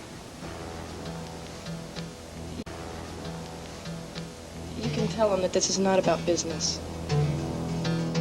Ellen, Hey, Josh. you on private duty upstairs? Yeah, right. No, I brought some of Lisa's work-study material home last night by mistake, and so I figured I'd drop it off on my way to the hospital. Maybe run into Rob while you're here? Rob? Does he live here? Oh, yeah, he owns it, every square inch of it. Rob owns the Vernon Inn? As soon as the papers get signed, his mother left it for him in her will. Wow, I don't believe it. Why does he keep working at the hospital, then? Beats me. If I could run a place like this, man, what I could turn it into. Excuse me. Ah. Do you two make it a habit of talking about other people's money? Lisa, Ellen was just here to return this folder. Your work-study material. I brought it home by mistake. Sorry. Oh, thanks. I'm surprised, though, that you remembered. Being so busy comforting a married man. Hey, after wait all. a minute. Hey, wait a minute. Cassie and I are good friends, okay? And she and Rob are having a hard enough time without you butting in. That marriage was falling apart long before I came along. Yes, really. So, Lisa, mind your own business. I beg your pardon. Lisa, hold on. Wait a minute. What is wrong with you? She came to do you a favor. Oh, yeah, and you did her an even better one, right? You decided to tell her all about Rob so she knows that her catch has a nice fortune sitting in his lap. Look, some people think about more than just money, Lisa. Oh, like you, huh? Look, I got very excited about Rob's good luck. That's all. Me, I am doing fine. I got a great job, a good future. Yeah. I just came here today because what I don't have enough of is free time. I value that very much. And I wanted to ask you to come to lunch with me. How about it? Me. Yeah. Well, you are quite the silver-tongued fox, Dr. Hall.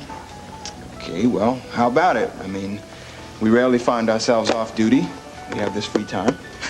I'm afraid I have all this to plow through. I don't think so. Come on, do that this afternoon, and I'll help you with that stuff. Let's go out and have a real exciting day. You'll help. You win. Just give me an hour to pull myself together, okay? Lady, that's one thing you don't need time for. Hey. You better watch that, huh? Just be careful, 'cause I might start believing you.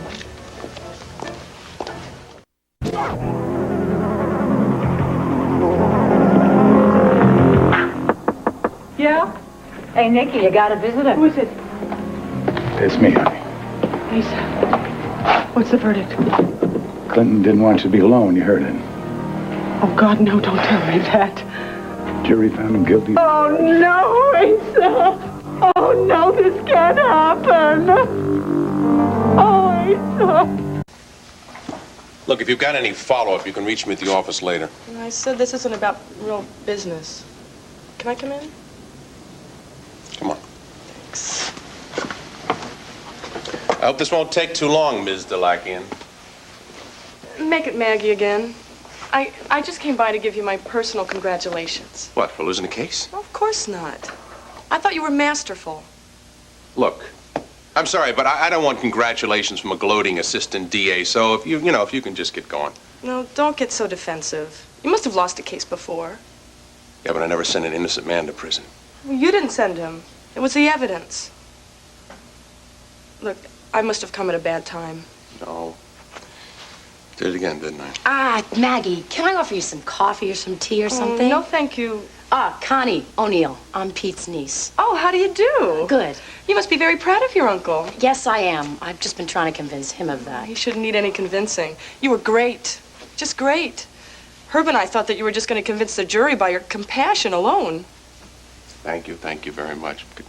Maggie, can we please drop it? Okay, I also came by to apologize for the first time we met. You mean our little fling at Elmo's? Whoa, I never heard about this. Oh, he's probably too annoyed with me. Everything was going along fine, and then I started asking questions about his defense strategy. Will you cut that out? I mean, I just thought she was a beautiful woman, not the opposition. Well, it wasn't a setup. I was just curious. Okay, it was my own fault that I didn't let you know who I was. But look, you've already blasted me for that, so can't we make it a truce? Yeah. As I remember, there was some interesting conversation before it hit the fan. Well, maybe we can just pick up where we left off. Sure, I'd like to. We have lunch sometime, okay? How about today? I have a very light caseload. Maggie, I mean, I think we should wait. The publicity's still real hot. Oh, I know the perfect place. Out of town, away from the press and the publicity, the Waterside Inn. Lovely food and atmosphere, good wine, and you never know what will happen there. I know the place. What happened there? You're weird. What did you eat for breakfast this morning? I'll fill you in later. Pick up at noon? Sure, fine. So we're on, huh? Yeah. Well, I tell you what. Why don't we meet there? Because I've still got to get to the courthouse. I have a few things. Terrific. I'll be waiting. There's no hard feelings then? No. Good.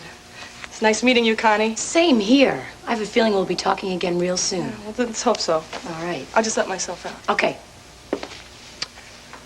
Well, things look better than they did a couple of minutes ago. Don't you start on me. Oh, I think she's really nice, Pete. But I'm surprised you're mixing business with pleasure. I'm not. I've not forgotten about Clint. There's no way that case is going to be over until he's free. Tried the hospital first thing this morning, and there's still no word. Are you going to the police? Yes, I think it's about time that I filed a missing persons report. Actually, that's why I asked to meet you. Delilah, will you go with me? Sure, if you think it's necessary. Well, yeah, because these kind of reports are filed every day, and 9 times out of 10, they don't mean anything. I don't want them to think that I'm kind of a ditzy flake, you know? They're gonna understand, Mimi. This is serious. Yes, it is. So if you go with me and you back up my story, I'm sure they're gonna get on to working right away, okay? Oh, good. Oh, I was afraid I was going to miss you. What do you want? Your answering machine told me that you'd be here. Are you all Look, right? I need to talk to you, Mimi. Well, both of you, actually. It's about Larry. What about Larry? Tracy? Look, I have a confession to make. I just hope that you're both going to forgive me, okay? Because the last thing that I meant to do was cause him any harm. Tracy, what are you talking about? Asa, he's my whole life. Yes, I know. I can't bear the thought of him being sent away. I can't live without him. He feels the same way about you, Vicky. He told you, did he? Never said a word. All I have to do is look in your eyes and know that is not Nicole Smith crying. You never turned back into Nicky, did you? No. No, Nicky left for good that day at the Waterside Inn. Well, why in hell all this pretending? Because, if you remember, we decided that the murderer was probably hiding in Dr. Polk's office when he was interrogating me. Yes, and Nicole Smith heard the song all around here all the time, and the same song Laurel's killer played? Yes, exactly. The killer has some sort of connection with the sanitarium, and Nicky would know who it is. You're telling me you're deliberately setting yourself up here like some live bait? Yes, there's no other way. If the murderer thinks that I can identify him, he'll make himself known to me, probably. He could kill you. Wait, hold on. Does Clint know about this? Yes. He's allowing it? No, he doesn't. I mean, he doesn't want me to do it, but I wouldn't let him talk me out of it. And don't you try either, because I'm not going to let you either. What am I supposed to do? Leave you here like some city duck? No, I have protection. Who? That woman who let you in. She's not an attendant. She's a policewoman. You're telling me the police are in this hairy-brained scheme? No. Well, Rafe knows about it. Look, he knew he couldn't talk me out of it, so he pulled some strings for me. He thinks that woman out there can stop this mad dog killer on her own? She's a policeman, Asa, and apparently a very good one. This hombre is killer smart. Look what he's done so far. He's got you thrown in here. Clint's convicted. You think one lousy cop out there, especially a woman's going to stop him? Wait a minute, Vicky, hold on. What about the kids, huh? What about those kids? Clint could go away for life. You get yourself killed, you're going to leave them without either one of you. I am doing this for my children. I want them back at home with me in Landfair where they belong, and I want Clint back there with us, Asa. My God, neither one of us deserves this. We haven't done anything. I don't deserve to be here. He doesn't deserve to go to jail for something he didn't commit. Don't you understand? This is the only way. There is no other way. You are calling the police. You are going over Rafe's head. What are the police going to do? They have their killer. They would just think that I was making some sort of last-minute maneuver, and even if they did believe me, the killer would then know that I had set a trap for her. Her? You know who it is? I have suspicions, that's all. Who? I'm not going to tell you, Asa. Well, why the hell not? Because I don't trust you. I'm sorry. I'm sorry that I have to say it, but it's true. If you hadn't guessed it, I wouldn't have told you this much. Oh, I thank you very much. What am I going to do? Take an ad out in the National Intruder? No, I know you mean well. It's just that one way or another, you would tell the police or somebody, and you would be jeopardizing Clint's only chance for freedom. You were looking suicide straight right in your face. I'm sorry, Asa. It's too late. There's nothing you can do. Really? That's what you think. Where are you going? I'm going straight down to the administration office, tell Dr. Spender what you're doing and why, and get you the hell out of here as fast as I can. No, Asa, you can't do that, please. No, Asa. Look what you're doing. Your son's future is at stake. I'm thinking of Vicky. Without you, he's got no future. Without Clint, I have no future. You think I like this? I'd rather die than see him rot away for 20 years. Well, handle it. We'll get an appeal, a new trial. When? Next year? Maybe in 2 years? Asa, please, this is the only chance we have. Please try and understand that. Besides, I can take care of myself. Don't you remember how Clint and I went down to Tennessee and we saved Becky? That was so different. It was just as dangerous. And besides, this time I've got help. I've got Rafe and Mrs. DeSalvo. Please, Asa, you've got to let me try and save Clint. You have... What? Someone else to see you. I don't want to see anybody. Oh, Cousin Asa, what a nice surprise. I didn't expect to see you here. Hello, Wanda. How are you, Wanda? I brought you one of my special cakes. Oh. Vicky liked it, and I hope that you will. Well, that was really nice of you. Thanks. And I brought you some flowers. Do you have a picture or something for you? I'll get you. Don't go to a lot of trouble, or No, it's my pleasure. I was thinking about you all morning. I realized you must be so upset with Clint for the conviction. Oh, Cousin Asa, isn't there anything you can do? I'm trying, Wanda. But it's so unfair. Yeah, you're telling me. Clint's one of the greatest guys I know. But we don't know what the judge is going to do. The whole case is up for grabs, right, Asa? I've had enough of this. No, wait a minute. Where you go? Don't do anything dumb. If anything dumb is going to be done around here, it's not going to be done by me. Asa, please. You want me to call him back? Nah, forget it. I just hope I talk some sense into him. About what? It's another argument. We don't get along. He only ever comes here to try and get me to turn back into Vicky. What should I do with this, huh? If you would take this, give me that, and Nicky. Easier for you. I'll be outside if you want me. Champagne roses. Oh, how sweet. I like roses a lot. In fact, the only thing Vicky and I ever had in common was roses. Yeah, well, Vicky didn't like them a lot. I won't lie to you. That's why I brought them. Why, you think a couple of roses and some cake gonna make old Vicky pop out?